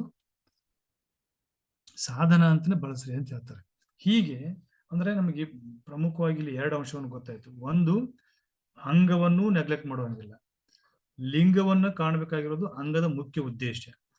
ಅಂಗಕ್ಕೆ ಲಿಂಗದ ಅರಿವು ಬರಬೇಕಾಗಿತ್ತಪ್ಪ ಅಂದ್ರೆ ಒಬ್ಬ ಗುರು ಬೇಕು. ಗುರು ಆ ಸಾಧನ ಮಾರ್ಗವಾಗಿ ಇಷ್ಟಲಿಂಗವನ್ನ ಕೊಡಬೇಕು. ಅಂದ್ರೆ ಇಷ್ಟಲಿಂಗದ ಮೂಲಕ ಅಂಗ ಲಿಂಗವನ್ನ ಅರಿತೈತಿ. ನೋಡ್ರಿ, ಇದು ಅಂಗಲಿಂಗದ ಸಂಬಂಧ ಸಕಿಲಗಳು ಅಂತಂದಾಗ ಎರಡನ್ನೂ ನಾವು ಏನಪ್ಪಾ ಅಂತಂದ್ರೆ ಮಹತ್ವದವಂತ ಅಂಶ ಅಂತಾನೆ ಪರಿಗಣಿಸ್ತಾ ಹೋಗ್ಬೇಕಿಲ್ಲ. 12ನೇ ಶತಮಾನಕ್ಕಿಂತ ಮೊದಲು ಇರುವಂತ ಅನೇಕ ಆಧ್ಯಾತ್ಮಿಕ ಅಥವಾ ಈ ಬಸವಾದಿ ಶರಣರ ವಿಚಾರಗಳು ಬಿಟ್ಟು ಬೇರೆ ಏನ ಆಧ್ಯಾತ್ಮಿಕ ಆದಿಗಳೇನಿದಾವಲ್ಲ, ಅಲ್ಲೆಲ್ಲವೂ ಏನ್ ಮಾಡ್ತಪ್ಪ ಅಂತಂದ್ರೆ ಆ ಲಿಂಗ ಅಥವಾ ಆ ಬೆಳಗುನ ತತ್ವಕ್ಕೆ ಹೆಚ್ಚು ಮಹತ್ವ ಕೊಟ್ಟು ಅಂಗವನ್ನವು ಕಡೆಗಣಿಸ್ತಾ ಹೋಗ್ತಾವ. ಆ ಕಾರಣಕ್ಕಾಗಿ ಈ ಅಂಗವನ್ನೂ ಪ್ರಮುಖ ಒಂದು ವಸ್ತು ಅಂತ ಹೇಳಿ ಪರಿಗಣಿಸಿದ್ದಕ್ಕಾಗಿನೇ ಜನಸಾಮಾನ್ಯರು ಇದಕ್ಕ ಹೆಚ್ಚು ಆಕರ್ಷಿತರಾಗಿ ಬಂದ್ರು. ಇಲ್ಲಿ ಹೇಳ್ತಾರ ನೋಡ್ರಿ, ಜಕ್ಕಣ್ಣ ಏನ್ ಹೇಳ್ತಾರ, ಅಂಬರದ ಮೊನೆಯೊಳಗೆ ಸ್ವಯಂಭು ಲಿಂಗವ ಕಂಡೆ ನೋಡ. ಅಂಗದ ಮೂಲಕನ ಲಿಂಗ ಕಂಡಿನ ಅಂತ ಹೇಳ್ತಾರ. ಆ ಲಿಂಗದೊಳಗೆ ಅನಂತ ಕೋಟಿ ಸೋಮ ಸೂರ್ಯರ ಬೆಳಗು ನೋಡ. ಆ ಬೆಳಗಿನೊಳಗೆ ಕೂಡಿ ತಾನು ತಾನಾಗಿರ್ದನಯ್ಯ, ನಿಮ್ಮ ಶರಣನು ಝೇಂಕಾರ ನಿಜಲಿಂಗ ಪ್ರಭುವೇ. ಈಗ ಸ್ಟಾರ್ಟ್ ಆಯ್ತ್ರಿ. ಈಗ ಹೆಂಗ ಬೆಳಕಿತ್ತು ಅನ್ನೋದ್ರ ವರ್ಣಿಸ್ಕೊಂತ ಹೋಗ್ತಾರ. ಅಂಗದ ಮೂಲಕ ಲಿಂಗವನ್ನ ಕಂಡಿವೆ ಅಂತ ಹೇಳ್ತಾರಲ್ಲ, ಆ ಬೆಳಕು ಹೇಗಿತ್ತದು? ಅಂಬರದ ಮನೆಯೊಳಗೆ ಸ್ವಯಂಭು ಲಿಂಗವ ಕಂಡೆ ನೋಡು. ಅಂಬರದ ಮನೆ ಅಂದ್ರೆ ಈ ದೇಹ ಅಥವಾ ಅಂಗ. ಅಲ್ಲಿ ಸ್ವಯಂಭು ಲಿಂಗವ ಕಂಡ್ಯಾರ. ಆಲ್ರೆಡಿ ಇರುವಂತ ಬೆಳಕೆ ಅದು, ಹೊರಗಿನಿಂದ ಬಂದು ಒಳಗೆ ಸಿಕ್ಕೊಂಡೈತಿ, ಒಳಗಡೆ ಅದು ಸೇರ್ಪಡೆ ಆಗೈತಿ ಅಂತ ಅಲ್ಲ. ಅದು ಆಲ್ರೆಡಿ ಒಳಗೈತದು. ಅಂದ್ರೆ ಪ್ರತಿಯೊಬ್ಬರು ಒಳಗಡೆನೂ ಅಂತ ಒಂದು ಬೆಳಕು ಐತಿ. ಈಗ ಆ ಬೆಳಕನ್ನೇ ನಾವು ಕಾಣಬೇಕಾಗಿರೋದಕ್ಕೆ ಜೀವನದ ಮುಖ್ಯ ಉದ್ದೇಶ. ನಮ್ಮ ಹತ್ರ ಅದು ಆಲ್ರೆಡಿ ಐತದು. ಅದ್ರ ಅರಿವು ಇರ್ಲಿಲ್ಲಪ್ಪ ಅಂದ್ರೂ ಅದು ಬೆಳಕಿರ್ತೈತಿ.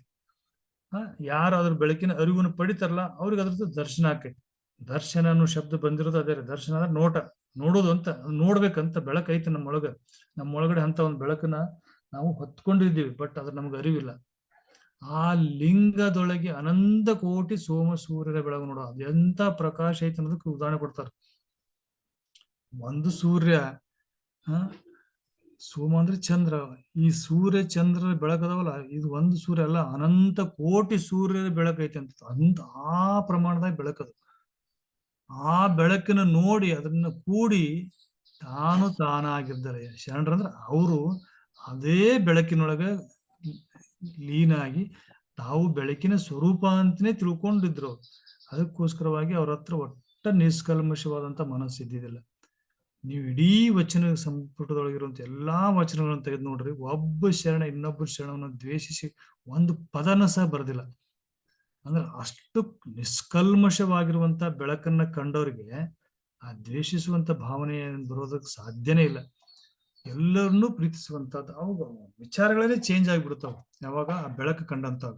ಅದಕ್ಕೆ ಜಕ್ಕಣ್ಣ ಅವ್ರು ಹೇಳ್ತಾರೆ, ಆ ಬೆಳಗಿನೊಳಗೆ ಬೆಳಕು ತಾನಾಗಿದ್ದ ಅವನ್ನೆಲ್ಲ ಕೂಡಿಬಿಟ್ರೆ ತಾನು ಬೆಳಕಿನ ರೂಪ ಅಂತಾನೆ ಆಗ್ತಾರೆ. ಹೀಗೆ ಬಸವಣ್ಣವ್ರು ಹೇಳ್ತಾರೆ, ಬೆಳಗಿನೊಳಗಣ ಬೆಳಗು ಮಹಾ ಬೆಳಗು. ಇಲ್ಲಿ ಬಂತು ನೋಡ್ರಿ, ಅಲ್ಲ ಫಸ್ಟ್ಗೆ ಹೇಳಿದ್ರು ಮಹಾ ಬೆಳಗು ಅಂದ್ರೆ ಯಾವ್ದಕ್ಕಂದ್ರು ಅಂತಂದ್ರೆ, ಆ ಚಿದ್ ಬೆಳಗು ಅಂತ ಆಲ್ರೆಡಿ ನಮ್ಮೊಳಗೆ ಇತ್ತಲ್ಲ, ಆ ಬೆಳಕು ಪ್ರಕಟ ಆದಾಗ ಅದು ಮಹಾ ಬೆಳಗಾಗ್ತದೆ. ಶಿವ ಶಿವ ಪರಮಾಶ್ರಯವೇ ತಾನಾಗಿ ನೋಡ್ರಿ, ಇಡೀ ಜಗತ್ತಿನ ಸಲುಹುವಂತ ಜಗತ್ತಿಗೆ ಆಶ್ರಯದಾಯಕ ಯಾವ್ದಪ್ಪ ಅಂದ್ರೆ ಅದೇ ಬೆಳಗು. ಇಲ್ಲಿ ನಾವು ಬೆಳಗು ಅಂದಾಗ ನಮ್ಮ ಸಾಮಾನ್ಯ ಅರ್ಥಕ್ಕೆ ನಾವು ದೇವ್ರಂತ ಭಾವಿಸ್ಕೋಬೇಕಾಗ್ತದೆ. ಅದು ದೇವ್ರನ್ನೋ ಒಂದು ಬಹಳ ಶಾರ್ಟೆಸ್ಟ್ ಮೀನಿಂಗ್ ಇರುವಂತ ಒಂದು ವರ್ಡ್ ಆಗ್ತದೆ. ಅದಕ್ಕೆ ಬೆಳಗು ಅಂದ್ರೆ ಅದೇ ಅಂತಿಮ. ಇದಕ್ಕಿಂತಲೂ ಇನ್ನು ವಿಶಾಲ ಅರ್ಥದಲ್ಲಿ ತಗೊಂಡಾಗ ಏನಪ್ಪಾ ಅಂತಂದ್ರೆ ಶೂನ್ಯ ಅಂತ ಆಗ್ತೈತಿ. ಅದಕ್ಕಿಂತಲೂ ವಿಶಾಲ ಅರ್ಥದಾಗ ತಗೊಂಡಾಗ ಅದು ಬಯಲು ಅಂತ ಆಗ್ತೈತಿ. ಅದೆಲ್ಲ ಮುಂದಿನ ಸಂಚಿಕೆಗಳು ನೋಡೋಣ ನಾವು. ಈ ಪ್ರಾರಂಭದಲ್ಲಿ ಅದನ್ನ ಯಾವ ರೀತಿಯಾಗಿ ದರ್ಶಿಸಿಕೊಂಡು ಅಂಗದ ಮೂಲಕ ಲಿಂಗವನ್ನ ಕಂಡಾಗ ಅವ್ರಿಗಾಗಿರುವಂತಹ ಒಂದು ಅನುಭವವನ್ನ ವಚನಗಳೊಳಗೆ ಹಿಡಿದಿಟ್ಟಾರೆ. ಆ ಬೆಳಕು ಹೆಂಗಿತ್ತು, ಎಲ್ಲಿತ್ತು, ಹ್ಯಾಕ್ ಕಾಣ್ತಿತ್ತು, ಈ ವಚನದಲ್ಲಿ ಹೇಳ್ತಾರ. ಅವ್ರ ಬೆಳಕು ಎಲ್ಲಿತ್ತು ಅಂತ ಹೇಳ್ತಾರ ಅವರು, ಶತಪತ್ರ ಕಮಲ ಕರ್ಣಿಕಾ ಮಧ್ಯದಲ್ಲಿ. ಈ ಪದ ಬಹಳ ಇಂಪಾರ್ಟೆಂಟ್. ಎಲ್ಲಿ ಕಾಣ್ತಂತ ಬೆಳಕದು ತಾನಾಗಿ ಎಲ್ಲ ಇತ್ತಲ್ಲ, ಪರಮಾಶ್ರಯ ತಾನಾಗಿ ಆ ಬೆಳಗಿಗೆ ಬೆಳಗು ಮಹಾ ಬೆಳಗು ಎಲ್ಲಿತ್ತದು, ಶತಪತ್ರ ಕಮಲ ಕರ್ಣಿಕಾ ಮಧ್ಯದಲ್ಲಿ. ಅಂದ್ರೆ ಯಾವ್ದದು, ಸಹಸ್ರ ಚಕ್ರ ಅಂತ ಬರುತ್ತಾರೆ ನಮ್ಮ ಹಳೆತ್ತಿ ಒಳಗಡೆ. ಆ ಅಲ್ಲಿ ಆ ಬೆಳಕೈತಿ ಅಂತ ಹೇಳ್ತಾರೆ. ಸ್ವತಃ ಸಿದ್ಧನಾಗಿಪ್ಪ ನಮ್ಮ ಕೂಡಲ ಸಂಗಮ ದೇವ, ಆ ಬೆಳಕು ಅಲ್ಲಿ ಐತಿ ಅಂತ ಹೇಳ್ತಾರೆ. ಅದನ್ನೇ ಆ ಬೆಳಕು ಅಷ್ಟು ಐತಿ ಅಂತ ತೋರ್ಸೋದಕ್ಕೋಸ್ಕರವಾಗಿನೇ ಆ ಬ್ರಹ್ಮರಂಧ್ರದಲ್ಲಿ ಆ ಬೆಳಕು ಐತಿ ಅಂತ ತೋರ್ಸೋದಕ್ಕೆ ನಮ್ಮ ಯೋಗ ಸಾಧಕರು ಜನಸಾಮಾನ್ಯರಿಗೆ ಅರ್ಥ ಆಗ್ಲಿಲ್ಲಪ್ಪ, ಅರ್ಥ ಆಗ್ಬೇಕಲ್ಲ, ನಿಮ್ ಒಳಗಡೆ ಅಂತ ಒಂದು ಬೆಳಕೈತಿ, ಅದು ಎಷ್ಟು ಬ್ರಹ್ಮದ ಬೆಳಕದ, ಅದು ಎಲ್ಲಾ ಬೆಳಕಿನಕ್ಕಿಂತಲೂ ಎಲ್ಲದಕ್ಕೂ ಆಶ್ರಯ ಕೊಟ್ಟಿರುವಂತ ಬೆಳಕದು, ಅಂತ ಬೆಳಕು ನಿಮ್ ಒಳಗ ಐತಿ ಅಂತ ಹೇಳ್ಬೇಕಾದಾಗ ಜನಸಾಮಾನ್ಯರಿಗೆ ಅರ್ಥ ಆಗ್ಲಿಲ್ಲ. ಅದಕ್ಕೆ ಅವ್ರು ಏನ್ ಮಾಡಿದ್ರಪ್ಪ ಅಂದ್ರ ಆ ಚಕ್ರಗಳ ಅಂತಿಮ ಸ್ಥಿತಿಗೆ, ಅದನ್ನ ಹೇಳಿದೆ ನಾವು ಕುಂಡಲಿನಿ ಅಂತ ಕರಿತೀವಿ. ಕುಂಡಲಿನಿ ಅಂತಂದ್ರ ನಾಗರ ಹಾವು, ಅದು ಜ್ಯೋತಿ ಬಿದ್ರಪ್ಪ ಅಂತಂದ್ರ ಬಾಲ ನಮ್ಮ ಮೂಲಾಧಾರ ಚಕ್ರಕ್ಕೆ ಸೂಚಿಸ್ತದ. ಹಾಗೇನೆ ಅದ್ರ ಒಂದೊಂದು ಪಾಠಗಳನ್ನ ಮೇಲೆ ಮೂಲಾಧಾರ, ಸ್ವಾಧಿಷ್ಠಾನ, ಅನಾಹತ, ವಿಶುದ್ಧಿ, ಆಜ್ಞಾ, ಮ್ಯಾಗ ಬರುತ್ತಲ್ಲ ಅದು ಸಹಸ್ರ ಚಕ್ರ. ಹೀಗೆ ಮೇಲ್ಗಡೆ ಬೆಳಕು ಐತೆ ಅನ್ನೋದಕ್ಕೆ ಅವ್ರು ಏನ್ ಮಾಡಿದ್ರು, ಅವರು ಸಿಂಬಾಲಿಕಲಿ ತೋರ್ಸ್ಬೇಕಂತ ತಗೊಂಡು ನಾಗರ ಹಾವಿನ ಆ ಬಾಯಿ ಒಳಗಡೆ ವಜ್ರದಾಗಿ ಬೆಳಕಿರ್ತೈತಿ ಅಂತ ಹೇಳಿ ಹೇಳಿದ್ರು. ಜನಸಾಮಾನ್ಯರು ಅರ್ಥ ಮಾಡ್ಕೊಳ್ಳಿ, ಅಲ್ಲಿ ಬೆಳಕೈತಿ ಅಂತೇಳಿ. ಇದು ಏನಾಗ್ಬಿಡ್ತಪ್ಪ ಜನಸಾಮಾನ್ಯರು ಅದನ್ನ ಆ ಸಿಂಬಾಲ್ ಕೊಟ್ಟಿರುವಂತ ಅದ್ರ ಹಿಂದಿನ ವಿಚಾರವನ್ನು ಮರೆತು ಆ ಸಿಂಬಾಲ್ ಹಿಡ್ಕೊಂಡ್ಬಿಟ್ರು. ಅವಾಗ್ಲಿಂದ ನಾಗ ಆರಾಧನೆ ಬಂದ್ಬಿಡ್ತು. ಅವ್ರು ಹೇಳಿದ್ರು, ಇಲ್ಲ ನಿಮ್ ಒಳಗಡೆ ಇಂಥ ಒಂದು ಬೆಳಕೈತಿ ಅಂತೇಳಿ ಸಿಂಬಾಲಿಕಲಿ ತೋರ್ಸಕ್ ಕೊಟ್ರೆ ಆ ಸಿಂಬಾಲ್ ಹಿಡ್ಕೊಂಡ್ಬಿಟ್ರು. ಅವಾಗ್ಲಿಂದ ನಾಗರ ಪೂಜೆ ಮಾಡುದು, ನಾಗರ ಎಡಿ ಒಳಗಡೆ ವಜ್ರ ಇರ್ತೈತಿ ಅಂತ, ರತ್ನ ಇರ್ತಂತ, ಅದು ಏನೇನ ಕತೆ ಕಟ್ಟಿ ಇವತ್ತೆಲ್ಲ ಅದ್ರ ಮೌಢ್ಯಕ್ಕೆ ತಂದು ಈ ವಿಚಾರವನ್ನ ದಾರಿ ತಪ್ಪಿಸಿಬಿಟ್ರು. ಆದ್ರೆ ನಮ್ಮ ಶರಣರು ಹೇಳ್ತಾರೆ, ಇಲ್ಲ ಅದು ಹೀಗೆ ಅದ ಅಂತ ಹೇಳಿ ಅಥೆಂಟಿಕ್ ಆಗಿ ಹೇಳ. ಅವ್ರು ಇದನ್ನ ಹೇಳ್ಬೇಕಾದ್ರೆ ಹೇಳ್ಬೋದಾಗಿತ್ತಲ್ಲ, ನಾಗರ ಒಂದು ಅಡಿ ಒಳಗಡೆ ಇದು ಸರ್ಪ ಅಡಿ ಒಳಗಡೆ ಆ ಬೆಳಕೈತೆ ಅಂತ ಹೇಳ್ಬೇಕಾಯ್ತು. ಗೊತ್ತಿತ್ತು ಬಸವಾದಿ ಶರಣರಿಗೆ. ಯಾವುದನ್ನ ನಾವು ಅದ ಹೇಳ್ತಾರಲ್ಲ ಅಲಂಪ್ರಭುಗಳು, ಅರಿವನ್ನು ಅರಿಯಲು ಕುರು ಕೊಟ್ಟರೆ ಅರಿವು ಮರೆತು ಕುರು ಹಿಡಿದಾರ ನೋಡ ಅಂತ ಹೇಳಿ. ಹಂಗ ಕುರು ಹಿಡ್ಕೋತಾರ ಅಂತ ಗೊತ್ತಾಗಿನೇ ಅದನ್ನ ಬಿಡಿಸಿ ಬಿಡಿಸಿ ಬಿಡಿಸಿ ಬಿಡಿಸಿ ಅವರು ನೈಜ ಆಶಯ ಏನಿತ್ತಲ್ಲ ನಿಜ ಅರ್ಥಕ್ಕನೆ ಶರಣರನ್ನ ತಗೊಂಬಂದ್ರು. ಆದಾಗ್ಯೂ ಸಹ ಸುಮಾರು 900 ವರ್ಷಗಳಾದ್ರೂ ಸಹ ಈ ಬೆಳಕಿನ ಚೇತನದ ಸಂಕೇತವಾಗಿ ಇಷ್ಟಲಿಂಗ ಅಂತ ಹೇಳಿದ್ರು ಸಹ ಇವತ್ತು ಎಷ್ಟೋ ಮಂದಿಗೆ ಇಷ್ಟಲಿಂಗಕ್ಕೂ ಸ್ಥಾವರಲಿಂಗಕ್ಕೂ ವ್ಯತ್ಯಾಸ ಇಲ್ಲದೆ ಹಾಗೆ ಇಷ್ಟಲಿಂಗವನ್ನ ಸ್ಥಾವರಗಳನ್ನು ಗೋಳಿಸಿ ನಾವು ಇಷ್ಟಲಿಂಗವನ್ನು ಸಹ ಅದರ ಮೂಲ ಚೇತನದ ಅರ್ಥದ ಹಿನ್ನೆಲೆಯಲ್ಲಿ ಅದನ್ನ ನಾವು ಪೂಜಿಸಿ ಅದರಿಂದ ಬೆಳಕನ್ನು ಕಾಣ್ತಾ ಇಲ್ಲ ಅಂತ ಅನಿಸ್ತದೆ. ಯಾಕಂತಂದ್ರೆ ಇಲ್ಲಿ ಹೇಳಿರುವಂತ ಪ್ರವೃತ್ತಿ ಮಾರ್ಗದಾಗ ಏನು ಗುರು ಶಿಷ್ಯನಿಗೆ ಕೊಡ್ಬೇಕಾದಾಗ ಹಸ್ತಮಸ್ತಕ ಸಂಯೋಗ ಮಾಡಿ ಅಲ್ಲಿ ಮಸ್ತಕದಲ್ಲಿರುವಂತ ಬೆಳಕನ್ನ ಭಾವದೊಳಗೆ ತಂದು ಭಾವದೊಳಗಿನ ಬೆಳಕನ್ನ ಮನಸ್ಸಿನೊಳಗೆ ತಂದು ಮನಸ್ಸಿನೊಳಗೆ ಬೆಳಕನ್ನ ಕರ್ಣಂಗದೊಳಗೆ ತಂದು ಕಣ್ಣಿನೊಳಗೆ ತಂದು ಕಣ್ಣಿನೊಳಗಿನ ಬೆಳಕನ್ನ ಇಷ್ಟಲಿಂಗದಾಗ ಕೊಟ್ಟಿರ್ತಾನೆ. ನಾವೇನ್ ಮಾಡ್ಬೇಕು? ಇಷ್ಟಲಿಂಗದ ಬೆಳಕಿನ ಮೂಲಕ ಕಣ್ಣಿನೊಳಗೆ ಬೆಳಕು ತಗೊಂಡೋಗಿ ಕಣ್ಣಿನೊಳಗಿನ ಬೆಳಕಿನ ಮೂಲಕ ಮನಸ್ಸಿನೊಳಗೆ ಬೆಳಕು ತಗೊಂಡೋಗಿ ಮನಸ್ಸಿನೊಳಗಿನ ಬೆಳಕನ್ನ ಭಾವದೊಳಗೆ ತಗೊಂಡೋಗಿ ಭಾವದೊಳಗಿನ ಬೆಳಕನ್ನ ಮಸ್ತಕದೊಳಗಿನ ಒಳಗೆ ಕಾಣಬೇಕು. ಅದು ಪ್ರೊಸೆಸ್. ಇದು ಪ್ರತಿಯೊಬ್ಬ ಲಿಂಗಾಯತನು ಅಥವಾ ಲಿಂಗಧಾರಿಗಳು ಕಾಣಬೇಕಾಗಿರುವಂತಹ ಬೆಳಕಿನ ಒಂದು ದಾರಿ ಇದು. ಈ ದಾರಿ ಮೂಲಕನೇ ನಾವು ಸಂಚರಿಸಬೇಕು ಅಂತೇಳಿ ಇಷ್ಟಲಿಂಗವನ್ನು ಕೊಟ್ರು. ಇಲ್ದಿದ್ರೆ ಸುಮ್ಮನೆ ಕಣ್ಣು ಮುಚ್ಚಿ ಧ್ಯಾನ ಮಾಡಿ ಬೆಳಕು ಕಾಣ್ರಿ ಅಂತ ಹೇಳ್ಬೋದಾಗಿತ್ತು. ಹಾಗೆಲ್ಲ ಆ ಬೆಳಕನ್ನ ನಮ್ಮೊಳಗಡೆ ಇದ್ದ ಬೆಳಕನ್ನ ಇಷ್ಟಲಿಂಗದಾಗ ಗುರು ಈ ಪ್ರೊಸೆಸ್ನ ತಂದು ಕೊಟ್ಟನ ಕೈಯೊಳಗ. ನಾವೇನ್ ಮಾಡ್ಬೇಕು? ಕೈಯೊಳಗಿನಿಂದ ಮೂಲಕವಾಗಿ ನಮ್ಮ ಆ ಸಹಸ್ರದೊಳಗಿರುವಂತಹ ಬೆಳಕನ್ನು ಕಾಣಬೇಕು. ಅದನ್ನೇ ಕಂಡಿದ್ದನ್ನು ಇಲ್ಲಿ ಬಸವಣ್ಣವ್ರು ಹೇಳ್ತಾರೆ. ಬೆಳಗಿನೊಳಗೆ ಬೆಳಗು ಮಹಾ ಬೆಳಗು ಶಿವ ಶಿವ ಪರಮಾಶ್ರಯ ತಾನಾಗಿ ಶತಪತ್ರ ಕಮಲ ಕರ್ಣಿಕಾ ಮಧ್ಯದಲ್ಲಿ ಸ್ವತಃಸಿದ್ಧನಾಗಿಪ್ಪ ನಮ್ಮ ಕೂಡಲ ಸಂಗಮ ದೇವ. ಅವ್ರು ಕಂಡಾರ ಈ ಪ್ರೊಸೆಸ್ ರಿವರ್ಸ್ ಆಗಿ ಕಂಡಾಗ ಅವರಿಗೆ ಆ ರೀತಿ ಬೆಳಕು ಕಂಡದ ಅಂತ ಅರ್ಥ. ಇವ್ರೊಬ್ಬರೇ ಅಂತಲ್ಲ, ಅವತ್ತಿರುವಂತ ಎಷ್ಟೋ ಜನ ಎಲ್ಲ ಜನಸಾಮಾನ್ಯರು ಕಸ ಗುಡಿಸುವಂತ ಸತ್ಯಾಗ್ರಹರಿಂದ ಹಿಡ್ಕೊಂಡು ಎಲ್ಲರಿಗೂ ಸಹ ಆ ಬೆಳಕು ಕಂಡಾರ. ಕಂಡಾರ ಅನ್ನೋದಕ್ಕೆ ಪ್ರೂಫ್ ಏನಪ್ಪಾ ಅಂದ್ರೆ ವಚನದಾಗ ಭಾವ ಹೇಳ್ತಾರ. ಇಲ್ಲಿ ಬಸವಣ್ಣವ್ರು ಹೇಳ್ತಾರ, ಜ್ಞಾನದ ಗಮನವ ಸಹಜದ ಉದಯದಲ್ಲಿ ಏನೆಂದರೆ ಏನು, ಲಿಂಗದ ಬೆಳಗು ಒಳಕೊಂಡುದಾಗಿ ಏನೆಂದರೆ ಏನು, ಕೂಡಲ ಸಂಗಮ ದೇವ ಧ್ಯಾನದಿಂದ ಏನೆಂದರೆ ಏನು. ಸುಮ್ ಕೂತ ಧ್ಯಾನ ಮಾಡ್ಕೊಂಡು ಕೂತ್ರೆ ಅದು ಅರ್ಥ ಆಗ್ತಿದ್ದಿಲ್ಲ. ಆ ಇಷ್ಟಲಿಂಗದ ಮೂಲಕನೇ ನಾನು ಅರಿತೀನಿ ಅಂತ ಹೇಳ್ತಾರ. ಲಿಂಗದ ಬೆಳಗು ಒಳಕೊಂಡುದಾಗಿ ಅಂತ ಹೇಳ್ತಾರೆ. ಲಿಂಗದ ಬೆಳಗು ಅಂದ್ರೆ ಹೇಳಿದಿಲ್ಲ, ಅದು ಪ್ರವೃತ್ತಿ ಮಾರ್ಗದಾಗ ಗುರು ಲಿಂಗದಾಗ ಬೆಳಕು ತೋರಿಸ್ತಾನೆ. ನಾವು ನಿವೃತ್ತಿ ಮಾರ್ಗದಾಗ ಮಾಡಬೇಕು, ಲಿಂಗದ ಬೆಳಕಿನ ಮೂಲಕ ನಾವು ಅಂಗದೊಳಗಿರುವಂತ ಬೆಳಕನ್ನು ಕಾಣಬೇಕು. ಇದೇ ಸಕಿಲ. ಅದು ಅಂಗದಿಂದ ಲಿಂಗಕ್ಕೆ ಬೆಳಕು ತಂದು ಕೊಡ್ತಾನೆ ಗುರು. ಆ ಸಾಧಕ ಏನ್ ಮಾಡ್ಬೇಕಂದ್ರ ಲಿಂಗದ ಮೂಲಕ ಅಂಗಕ್ಕೆ ಆ ಬೆಳಕನ್ನ ತೆಗೆದುಕೊಂಡು ಹೋಗಿ ತನ್ನೊಳಗಿರುವಂತಹ ಬೆಳಕನ್ನ ಕಾಣಬೇಕು. ಅದಕ್ಕೆ ಲಿಂಗ ಅನ್ನೋದು ನಿನ್ನ ಪ್ರತಿರೂಪ ಅಂತ ಹೇಳ್ತಾರೆ. ಅದೊಂದು ದರ್ಪಣ ಅಂತ ಹೇಳ್ತಾರೆ. ಬಹಳ ಅದ್ಭುತವಾದಂತ ಒಂದು ವಿಚಾರಗಳು ಹೊಂದಿರುವಂತದ್ದು ಈ ವಚನ ಸಾಹಿತ್ಯ.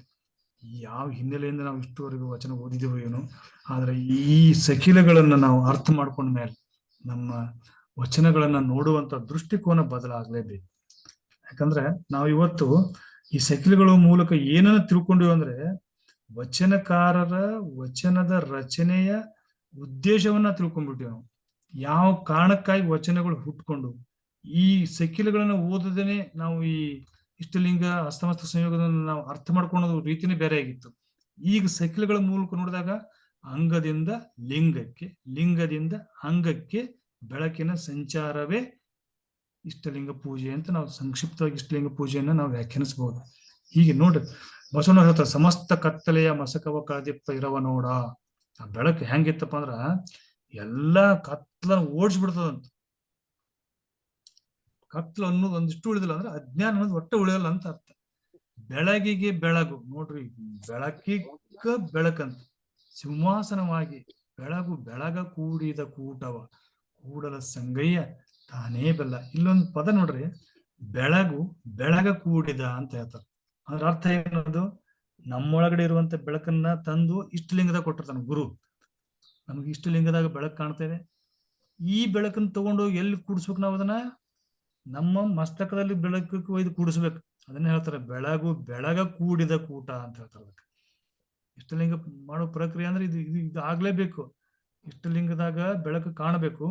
ಆ ಬೆಳಕು ಬೇರೆ ಎಲ್ಲಿದು ಅಲ್ಲದು, ನಂದೇ ಬೆಳಕು, ನನ್ನ ಬೆಳಕೆ ಇಲ್ಲಿ ಎದುರಿಗೆ ಕಾಣ್ತಾ ಇದೆ ಅಂತ ತಿಳ್ಕೊಂಡು ಆ ಬೆಳಕನ್ನ ಇಷ್ಟಲಿಂಗವನ್ನು ದೃಷ್ಟಿಸ್ತಾ ಇರುವಂತ ಸಾಧಕನ ನೋಟದೊಳಗಡೆ ಬೆಳಕು ಹೋಗ್ಬೇಕು. ಆ ನೋಟದೊಳಗಿನ ಬೆಳಕು ಮನಸ್ಸಿನೊಳಗೆ ಹೋಗ್ಬೇಕು. ಮನಸ್ಸಿನೊಳಗಿನ ಬೆಳಕು ಭಾವದೊಳಗೆ ಹೋಗ್ಬೇಕು. ಭಾವದೊಳಗಿನ ಬೆಳಕು ಆ ಸಹಸ್ರನ ಚಕ್ರ ಅಂತೀವಲ್ಲ, ಅಲ್ಲಿ ಹೋಗಿ ಅದು ಕೂಡ್ಬೇಕು. ಯಾಕಂದ್ರೆ ಅಲ್ಲಿ ಆಲ್ರೆಡಿ ಬೆಳಕಿರ್ತೈತೆ, ಅದನ್ನ ನಮ್ಮ ಬೆಳಕಿನ ಅಲ್ಲಿ ಕೈಯಾಗ ಬಂದಿರ್ತೈತಿ. ಅದನ್ನೇ ಬೆಳಗು ಕೂಡಿದ ಊಟ ಅಂತಾರೆ. ಅದಕ್ಕೆ ಬೆಳಗಿನ ಸುವಾಸನ ಅಂತ ಹೇಳ್ತಾರೆ. ಬಹಳ ಅದ್ಭುತವಾದಂಥ ವಚನಗಳನ್ನು ನೋಡ್ತಾ ಹೋದಾಗ ಎಲ್ಲ ನಮ್ಗೆ ಅರ್ಥ ಆಕೈತಿ. ಓಹೋ, ಇದೇ ಕಾರಣಕ್ಕಾಗಿನೇ ವಚನಕಾರರು ಈ ರೀತಿಯಾದಂಥ ವಚನವನ್ನು ಬರೆದ್ರು ಅಂತೇಳಿ. ಈ ಹಡಪದ ಅಪ್ಪಣ್ಣಗಳ ಪುಣ್ಯಶ್ರೀ ಲಿಂಗಮ್ಮನವರಂತೂ ಬಹಳ ಅದ್ಭುತವಾಗಿ ಹೇಳ್ತಾರೆ. ಅಂಗವೆಂದಡೆ ಲಿಂಗದೊಳಗೆ ಅಡಗಿತ್ತು, ಸಖಿಲದ ಅಂತಿಮವಾದಂಥ ವಚನ ಅಂತ ನಾ ಭಾವಿಸ್ತೀನಿ ಇದನ್ನು. ಯಾಕಂದ್ರೆ ಅಂಗಲಿಂಗವನ್ನು ಹೇಗೆ ಸಮೀಕರಿಸಿ ಇಲ್ಲಿ ವಚನದಾಗ ಹೇಳ್ತಾರೆ. ಅಂಗವೆಂದಡೆ ಲಿಂಗದೊಳಗೆ ಅಡಗಿತ್ತು, ಲಿಂಗವೆಂದಡೆ ಅಂಗದೊಳಗೆ ಅಡಗಿತ್ತು. ಅಂಗದೊಳಗಡಗಿದ ಲಿಂಗವನೇ ಕಂಗಳಲ್ಲಿ ಹೆರೆಹಿಂಗದೆಯೇ ನೋಡಿದಡೆ. ನೋಡಿ ಎಷ್ಟು ಸ್ಪಷ್ಟವಾಗಿ ಹೇಳ್ತಾರೆ ಬಸವಣ್ಣವರು. ಏನು ಹಸ್ತಮಸ್ತಕ ಸಂಯೋಗದಿಂದ ಇಷ್ಟಲಿಂಗವನ್ನು ಪಡಿಬೇಕಂತ ಹೇಳ್ತಾರಲ್ಲ, ಆ ಪಡೆದಂತಹ ಪ್ರಕ್ರಿಯೆಯ ಅನುಭವವನ್ನೇ ಇಲ್ಲಿ ಲಿಂಗಮ್ಮನವ್ರು ಹೇಳ್ತಾರೆ. ಅಂಗದೊಳಗೆ ಅಡಗಿದ ಲಿಂಗವನೇ ಕಂಗಳಲ್ಲಿ ಹೆರೆಹಿಂಗದೇ ನೋಡಿದಡೆ. ಅಂದ್ರೆ ಇಷ್ಟಲಿಂಗವನ್ನು ನೋಡ್ತಾರ ಅವ್ರು. ಈ ಕಾಣ್ತಿರೋ ಬೆಳಕು ಬೇರೆ ಯಾವುದಲ್ಲ, ಅದು ನನ್ನ ಅಂಗದ ಅಂತ ಅನ್ಕೋತಾರ. ಅನ್ಕೊಂಡು ಮಂಗಳದ ಮಹಾ ಬೆಳಕು ಕಾಣಿಸಿತ್ತು.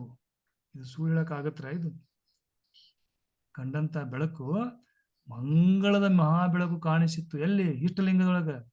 ಇಂತಪ್ಪ ಮಂಗಳದ ಮಹಾ ಬೆಳಕು ತೋರಿದ ಶರಣರ ಅಂಗ್ರಿಗಳಿಗೆ ಎರಗಿ ಸುಖಿಯಾದಿನಯ್ಯ ಅಪ್ಪಣ್ಣ ಪ್ರಿಯ ಚನ್ನಬಸವ.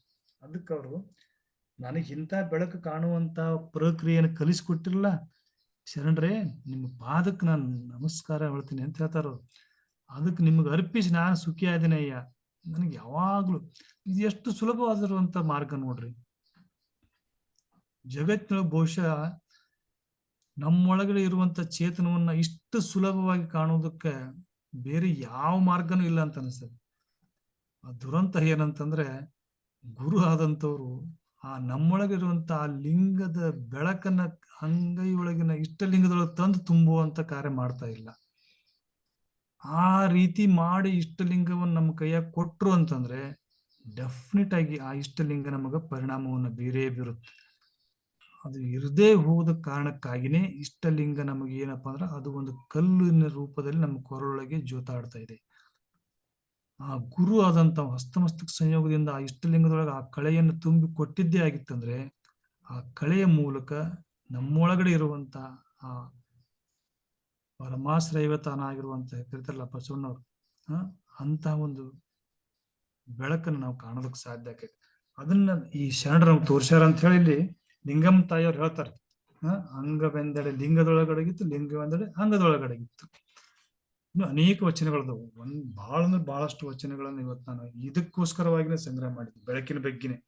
ಅಂತ ಅದ್ಭುತವಾದಂಥದ್ದು. ಯಾಕಂತಂದ್ರೆ ಇಡೀ ಸಮಗ್ರವಾಗಿ ವಚನಕಾರರ ಕಾರ್ಯವನ್ನೇ ಇದು ಬಿಂಬಿಸ್ತಾ ಇದೆ. ಏನ್ ಮಾಡಿದ್ರು ಕಲ್ಯಾಣದಾಗ ಕೇವಲ ಸಾಮಾಜಿಕವಾದಂತ ಕೆಲಸ ಮಾಡಿದ್ದನೇ ಹೈಲೈಟ್ ಆಗೈತಿ. ಜಾತಿ ವ್ಯವಸ್ಥೆ ಓಡಿಸಿದ್ರು, ಸಮಾನತೆಯನ್ನು ತಗೊಂಬಂದ್ರು, ರಾಜ್ಯ ಪ್ರಭುತ್ವವನ್ನ ಅವರು ಅದಕ್ಕೆ ಪ್ರತಿಯಾಗಿ ನಿಂತುಕೊಂಡು ಎಲ್ಲರನ್ನು ಒಂದೊಂದು ಕಟ್ಟಿದ್ರು. ಇವು ಸಾಮಾಜಿಕ ಕಾರ್ಯ ಇರ್ಲಿ, ಇವುಗಳು ಎಲ್ಲರಿಗೂ ಅರ್ಥ ಆಕೈತಿ. ಬಟ್ ಈ ಆಧ್ಯಾತ್ಮಿಕ ಕಾರ್ಯ ಮಾಡಿದಾರಲ್ರಿ, ಇದನ್ನ ನಾವು ಜಗತ್ತಿಗೆ ತೋರಿಸ್ಕೊಡ್ಬೇಕು, ಇದನ್ನ ತಿಳಿಸ್ಕೊಡ್ಬೇಕು. ಇದನ್ನಕ್ಕೋಸ್ಕರವಾಗಿನೇ ಕಲ್ಯಾಣಕ್ಕೆ ಅಷ್ಟು ಜನ ಹರಿದು ಬಂದ್ರು ದೇಶ ವಿದೇಶಗಳಿಂದ. ಅವ್ರು ಕೇವಲ ಇಲ್ಲೆಲ್ಲರೂ ಒಂದೇ ರೀತಿ ಇರ್ತೀವಿ, ನಮ್ಗೆಲ್ಲ ಸಮಾನತೆ ಅನ್ನೋದಕ್ಕಿಂತಲೂ ನಾನ್ ಯಾರು ಅನ್ನೋದನ್ನ ತಿಳಿಸ್ಕೊಡ್ತಾರೆ ಇಷ್ಟು ಸುಲಭವಾಗಿ ಅಂತ ತಿಳ್ಕೊಂಡು ಇಷ್ಟು ಬಂದ್ರು ಅವ್ರು. ಅವಾಗೆಲ್ಲ ಎಂತಿಂತ ಮಾರ್ಗಗಳಿದ್ವರ.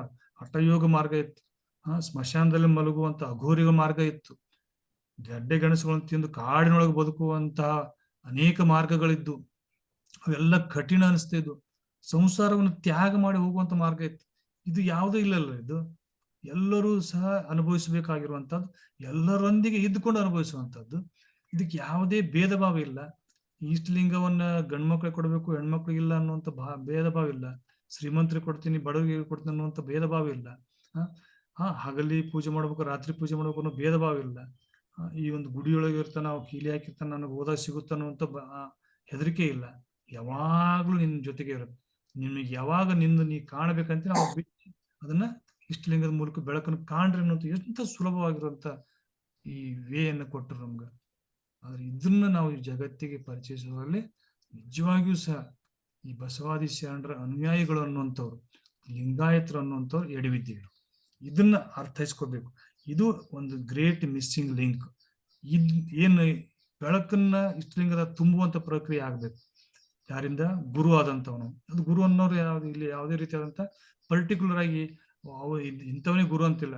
ಜ್ಯೋತಿ ಮುಟ್ಟಿದ ಬತ್ತಿ ಜ್ಯೋತಿ ಆಗುವಂಗ ಯಾವನು ಗುರು ಜ್ಞಾನ ಪಡೆದಿರ್ತಾನ ಅವ ಮತ್ತೊಬ್ಬನು ಗುರು ಮಾಡ್ತಾನೆ ಶಿಷ್ಯನು ಸಹ. ಅಷ್ಟು ಸುಲಭವಾಗಿರುವಂತ ಅತ್ಯಂತ ವೈಚಾರಿಕವಾಗಿರುವಂತ ಒಂದು ಧರ್ಮ ಇದು. ಆ ಕಾರಣಕ್ಕಾಗಿ ಎಂತ ಇನ್ನು ಕೆಲವಷ್ಟು ದಿವಸಗಳವರೆಗೆ ನಾವು ಏನಾದ್ರೂ ಇಷ್ಟಲಿಂಗದ ಬಗ್ಗೆ ಸರಿಯಾಗಿ ಅರ್ಥೈಸ್ಕೊಳ್ದೆ ಹೋದ್ರೆ, ಇವತ್ತು ಇಷ್ಟಲಿಂಗದ ಕುರಿತಾಗಿ ಎಂತೆಂತ ವಿಚಾರಗಳನ್ನ ಮಾಡಕತ್ತೀವಪ್ಪ ಅಂದ್ರೆ ಅದು ಭೌತಿಕವಾಗಿ ಅದನ್ನ ಬಗ್ಗೆ ಚಿಂತನೆ ಮಾಡಕತ್ತೀವಿ. ಆ ಇಷ್ಟಲಿಂಗಕ್ಕೆ ಏನೇನ್ ಹಾಕ್ತಾರ, ಆ ಸೈಜ್ ಏಟಿರ್ತೈತಿ, ಅದನ್ನ ಶೈನಿಂಗ್ ಇರಬೇಕು ಇರಬಾರ್ದು, ಇಷ್ಟಲಿಂಗದೊಳಗೆ ಇದನ್ನ ಹಾಕಿದ್ರೆ ಇಫೆಕ್ಟ್ ಏನ್ ಕೊಡ್ತೈತಿ, ಅದ್ರ ಮ್ಯಾಗ್ನೆಟ್ ಹಾಕ್ಬೇಕು ಬ್ಯಾಡು, ಅದ್ರ ಚಂದ್ರಕಾಂತ ಸಿರಿ ಹಾಕ್ಬೇಕು, ಸೂರ್ಯಕಾಂತ ಸಿರಿ ಹಾಕ್ಬೇಕು, ಇವ್ರ ಬಗ್ಗೆನೇ ಹೆಚ್ಚು ಚಿಂತನೆಗಳು ನಡೆದಿದ್ದೀವಿನ ಆ ಇಷ್ಟಲಿಂಗದೊಳಗೆ ಬೆಳಕನ್ನ ತುಂಬುವಂತ ಪ್ರಕ್ರಿಯೆ ಅದಲ್ಲ, ಮುಖ್ಯ ಇರುವಂತ ಕ್ರಿಯೆನೇ ಅದೇ. ಎಲ್ಲಾನು ಮಾಡಿ ಅದಕ್ಕೆ ಜೀವಕಳೆನೇ ಇಲ್ಲದೆ ಇದ್ರೆ ತಗೊಂಡು ಏನ್ ಮಾಡು. ಈ ರೀತಿಯಾದಂತ ಭೌತಿಕವಾದ ಇಷ್ಟಲಿಂಗದ ಚಿಂತನೆಗಳು ಜೊತೆ ಜೊತೆಗೇನೆ ಅದಕ್ಕೆ ಆ ಬೆಳಕನ್ನ ತುಂಬುವಂತ ಪ್ರಕ್ರಿಯೆ ಏನದಲ್ಲ ಅದು ಗುರುವಿನ ಮುಖ್ಯ ಆಗ್ಬೇಕಂತೇಳಿ ವಚನಕಾರರೇ ಹೇಳ್ತಾರೆ. ನಾನು ಹೇಳ್ತಾ ಇಲ್ಲ, ಇಲ್ಲಿ ವಚನಕಾರರೇ ಹೇಳಿದ್ದಾರೆ. ಅಂದ್ರೆ ಆ ಪ್ರೊಸೆಸ್ನಾಗ ಇಷ್ಟಲಿಂಗವನ್ನ ನಾವು ಆಕ್ಟಿವ್ ಮಾಡುವಂತ ಕೆಲಸಗಳು ಇವತ್ತು ಆಗಬೇಕು. ಅದಕ್ಕ ಗುರು ಬೇಕು. ಅದಕ್ಕೆ ಅನೇಕ ವಚನದಲ್ಲಿ ಗುರುವಿನ ಮಹತ್ವನ ಹೇಳ್ತಾರ. ಗುರು ಇರ್ದಿದ್ರೆ ಆ ಇಷ್ಟಲಿಂಗ ಬರೀ ಕಲ್ಲಾಗಿ ಹೋಗ್ತೈತಿ. ಕಲ್ಲಿಗೆ ಗುರು ಕೊಟ್ಟನಪ್ಪ ಅದು ಇಷ್ಟಲಿಂಗ ಆಗ್ತೈತಿ. ನಾವು ನೋಡ್ತೀವಲ್ಲ ಉರ್ಲಿಂಗ ಪೆದ್ದಿಗಳು ಪ್ರಕರಣದಾಗ ನೋಡ್ತೀವಿ ನಾವು. ಆ ಉರ್ಲಿಂಗ ದೇವ್ರು ಉರ್ಲಿಂಗ ಪೆದ್ದಿಗೆ ಲಿಂಗ ಕೊಡು ಅಂತ ಕೇಳಿದಾಗ ಅಲ್ಲೇ ಇರುವಂತ ಒಂದು ಕಲ್ಲು ತಗೊಂಡು ಒಗದ್ ಬಿಡ್ತಾರ. ಜಗಡಿಜ ಅಂತೇಳಿ ತಗೊಂಡು ಹೋಗಿದನ ಅಂತೇಳಿ ಆ ಕಲ್ಲೇ ಒಂದು ಲಿಂಗ ಆಗ್ತದ ಅಂತ ಹೇಳ್ತಾರೆ. ಹಾಗಾಗಿ ಇಲ್ಲಿ ಮುಖ್ಯವಾಗಿ ಇರುವಂತದ್ದು ಪದಾರ್ಥ ಅಲ್ಲ, ಆ ಪದಾರ್ಥದೊಳಗಿರುವಂತಹ ಚೇತನ ಇಂಪಾರ್ಟೆಂಟ್. ಇದು ಬಸವಾದಿ ಶರಣರು ಇಷ್ಟಲಿಂಗವನ್ನು ಕಳ್ಕೊಂಡ್ರು. ಸಮಯ ಸಿಕ್ಕರೆ ನೆಕ್ಸ್ಟ್ ಒಂದು ಅವಧಿಯನ್ನ ಇಷ್ಟಲಿಂಗ ತಯಾರಿಕೆಯಿಂದ ಹಿಡಿದು ಇಷ್ಟಲಿಂಗ ಅಂದ್ರೆ ಏನು ಇದು ಕುರಿತಾಗಿ ಅನೇಕ ವಿಚಾರಗಳನ್ನ ನಾನು ಯೂಟ್ಯೂಬ್ನೊಳಗೆ ಹಾಕಿದ್ದೀನಿ. ಇಷ್ಟಲಿಂಗದ ಬಗ್ಗೆನೇ. ಇಷ್ಟಲಿಂಗ ಅವಾಗ ಕೇವಲ ಕಲ್ಲಾಗಿತ್ತದು, ಅದು ಯಾವುದೇ ರೀತಿಯಾದಂಥ ಕಂತಿ ಹಿಡದೇ ಇರುವಂತ ಒಂದು ಪ್ರಕ್ರಿಯೆ ಈ ಬಸವಾದಿ ಶರಣರು ಬಳಸಿದ್ರು. ಹಾಗಾದ್ರೆ ಇವತ್ತಿಗೆ 12ನೇ ಶತಮಾನದಲ್ಲಿ ಬಳಸಿರುವಂತ ಶರಣರ ಒಂದು ಇಷ್ಟಲಿಂಗನು ಸಿಗ್ತಾ ಇಲ್ಲವಲ್ಲ ಕಲ್ಯಾಣದೊಳಗ. ನಾವು ಉತ್ಖನನ ಮಾಡಿದ್ರೆ ಎಷ್ಟೋ ಜನ 1,90,000 ಜನ ಇರುವಂತ ಒಂದು ಪ್ರದೇಶದೊಳಗ ಒಬ್ರು ಸಹ ಕೊರಳೊಳಗೆ ಇಷ್ಟಲಿಂಗ ಧಾರಣೆ ಮಾಡ್ಕೊಂಡಿರುವಂತದ್ದು ಅವ್ರ ಇಷ್ಟಲಿಂಗ ಸಿಗ್ತಾ ಇಲ್ಲವಲ್ಲ. 900 ವರ್ಷಗಳವರೆಗೂ ಇಷ್ಟಲಿಂಗವನ್ನು ಅಳದು ಹೋಗ್ತಾ ಇತ್ತೇನು. ಆ ಇಷ್ಟಲಿಂಗದ ತೆಗೆದುಕೊಂಡು ಅದ್ರೊಳಗೆ ಏನಾದ್ರು ಚೇತನ ಇತ್ತಂದ್ರೆ ಅದನ್ನು ಪೂಜಿಸ್ತಾ ಇದ್ರೇನು. ಇಂಥವೆಲ್ಲ ಸಂಶೋಧನೆಗಳು ಆಗ್ಬೇಕು ಈಗ ಇಷ್ಟಲಿಂಗದ ಕುರಿತಾಗಿ. ಒಬ್ಬ ಅಲ್ಲಮ ಪ್ರಭು ಅಂತವ್ರು ಒಬ್ಬ ಯೋಗಿಯ ಕೈಯೊಳಗಿದ್ದಂತ ಇಷ್ಟಲಿಂಗವನ್ನು ತಮ್ಮ ಕೈಯೊಳಗೆ ಇಟ್ಟುಕೊಂಡಾಗ ಅದು ಇಫೆಕ್ಟ್ ಆಗ್ತದಪ್ಪ ಅಂತಂದ್ರ ಆ ಇಷ್ಟಲಿಂಗ ಯಾವುದೇ ರೀತಿಯಾದಂತ ಒಂದು ಸ್ಥಾವರ ಅಲ್ಲ ಅದು.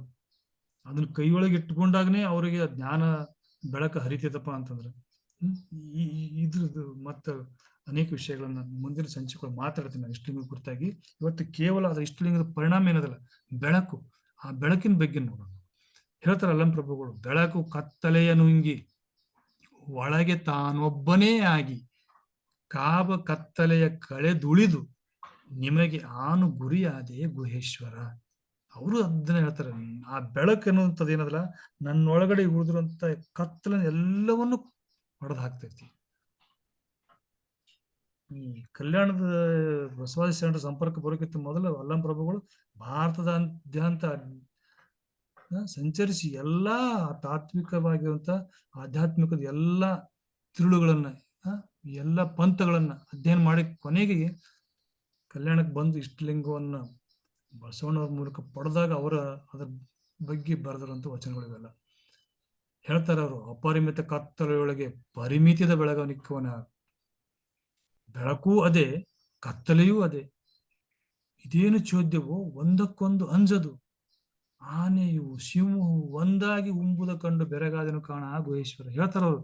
ಇದು ಏನಪ್ಪ ಇದು, ಎಂತ ವಂಡರ್ಫುಲ್ ಐತಲ್ಲ ಇದು ಈ ಲಿಂಗ ಅಂತ ಹೇಳ್ತಾರ ಅವ್ರು.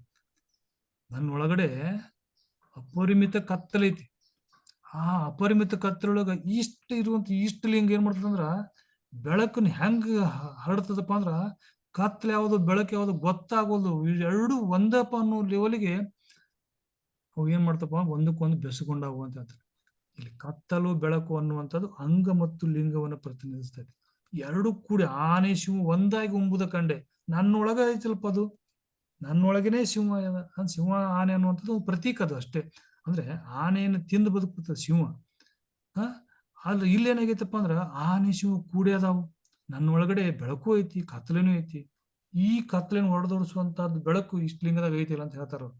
ಹೀಗೆ ಅನಂತ ಕೋಟಿ ಪ್ರಕಾಶವೆಂದು ಗಣಿಸಬಾರದ ಬ್ರಹ್ಮದ ಬೆಳಗು, ನೋಡಬಾರದ ಘನವು ತೆರೆಯಿಲ್ಲದ ಬೆಳಗು, ಮಹಾ ಬೆಳಗು, ತನ್ನಿಂದ ತಾನಾದ ಸ್ವಯ ಸುಖದ ನಿಜ, ನಿತ್ಯ ನಿಜ, ರೂಪು ನಿರಂಜನ, ನಿಗಮಕ್ಕೆ ಅತೀತ, ಹರಿ ಅಜರಿಗೆ ಎಟುಕದ ಜ್ಯೋತಿರ್ಮಯ ತಾನೇ, ಲೀಲೆಗೆ ಮೂಲವಾದ ಗುಹೇಶ್ವರ ಲಿಂಗ ಘನಕ್ಕೆ ಘನವಾದುದು. ಏನು ಈ ಸೃಷ್ಟಿ ಉಗಮಕ್ಕೆ ಮೂಲ ಏನಿತ್ರ ಆ ಚೇತನ, ಆ ದೇವ್ರಂತಿಲ್ಲ, ಅದೇ ಅನಂತ ಕೋಟಿ ಪ್ರಕಾಶದ ಬೆಳಕು ಅಂತ ಎಣಸಕ್ ಆಗ್ಲಾದಂತ ಅಷ್ಟು ಬ್ರಹ್ಮದ ಬೆಳಗೈತೆ ಅಂತ ಹೇಳ್ತಾರೆ. ಇಂತಹ ಒಂದು ಬೆಳಕನ್ನ ಬಸವಾದಿ ಶರಣರು ಎಲ್ಲರಿಗೂ ಅವತ್ತೇನು ಕಲ್ಯಾಣಕ್ಕೆ ಬಂದಂತ ಪ್ರತಿಯೊಬ್ಬರು ಕೈಯೊಳಗೆ ಇಷ್ಟಲಿಂಗ ಕೊಡೋದ್ರ ಮೂಲಕವಾಗಿ ಆ ಬೆಳಕನ್ನು ಕಾಣ್ರಿ ಅಂತ ತೋರಿಸ್ಕೊಟ್ರು. ಆ ಕಾರಣಕ್ಕಾಗಿನೇ ಎಲ್ಲಾ ಶರಣರಿಗೂ ಅಷ್ಟ ವಿತಿನ್ ಶಾರ್ಟ್ ಪೀರಿಯಡ್ ಒಳಗಡೆ ಆ ಒಂದು ಅನುಭವ ಬರಕ್ ಕಾರಣ ಏನಪ್ಪಾ ಅಂದ್ರ ಆ ಇಷ್ಟಲಿಂಗ. ಆ ಕಾರಣಕ್ಕಾಗಿನೇ ಈ ಲಿಂಗಾಯತ ತತ್ವದೊಳಗಡೆ ಇಷ್ಟಲಿಂಗಕ್ಕೆ ಪ್ರಾಮುಖ್ಯತೆಯನ್ನು ಕೊಡಬೇಕಾಗ್ತದೆ. ಕೇವಲ ಸಾಂಕೇತಿಕವಾಗಿ ಅಲ್ಲ, ಅದನ್ನ ಜೀವ ಕಳೆಯ ಮೂಲಕವಾಗಿ ನನ್ನೊಳಗಿರುವಂತಹ ಶಕ್ತಿಯನ್ನ, ನನ್ನೊಳಗಿರುವಂತಹ ಬೆಳಕನ್ನ, ನನ್ನೊಳಗಿರುವಂತಹ ಅರಿವನ್ನ ತೋರಿಸುವಂತಹ ಕುರುಹು ಇಷ್ಟಲಿಂಗ ಅನ್ನುವಂಥ ಭಾವನೆಯಿಂದ ಈ ಅಂಗ ಮತ್ತು ಲಿಂಗದ ಬೆಸುಗೆಯ ದಾರದ ರೂಪದಲ್ಲಿ ನಾವು ಇಷ್ಟಲಿಂಗವನ್ನ ನೋಡ್ಬೇಕು. ಅದೇ ಬೆಸುಗೆಯನ್ನು ನಾವೇನ್ ಕರಿತೀವಿ ಅಂದ್ರೆ ಸಖೀಲ ಅಂತ ಕರಿತೀವಿ.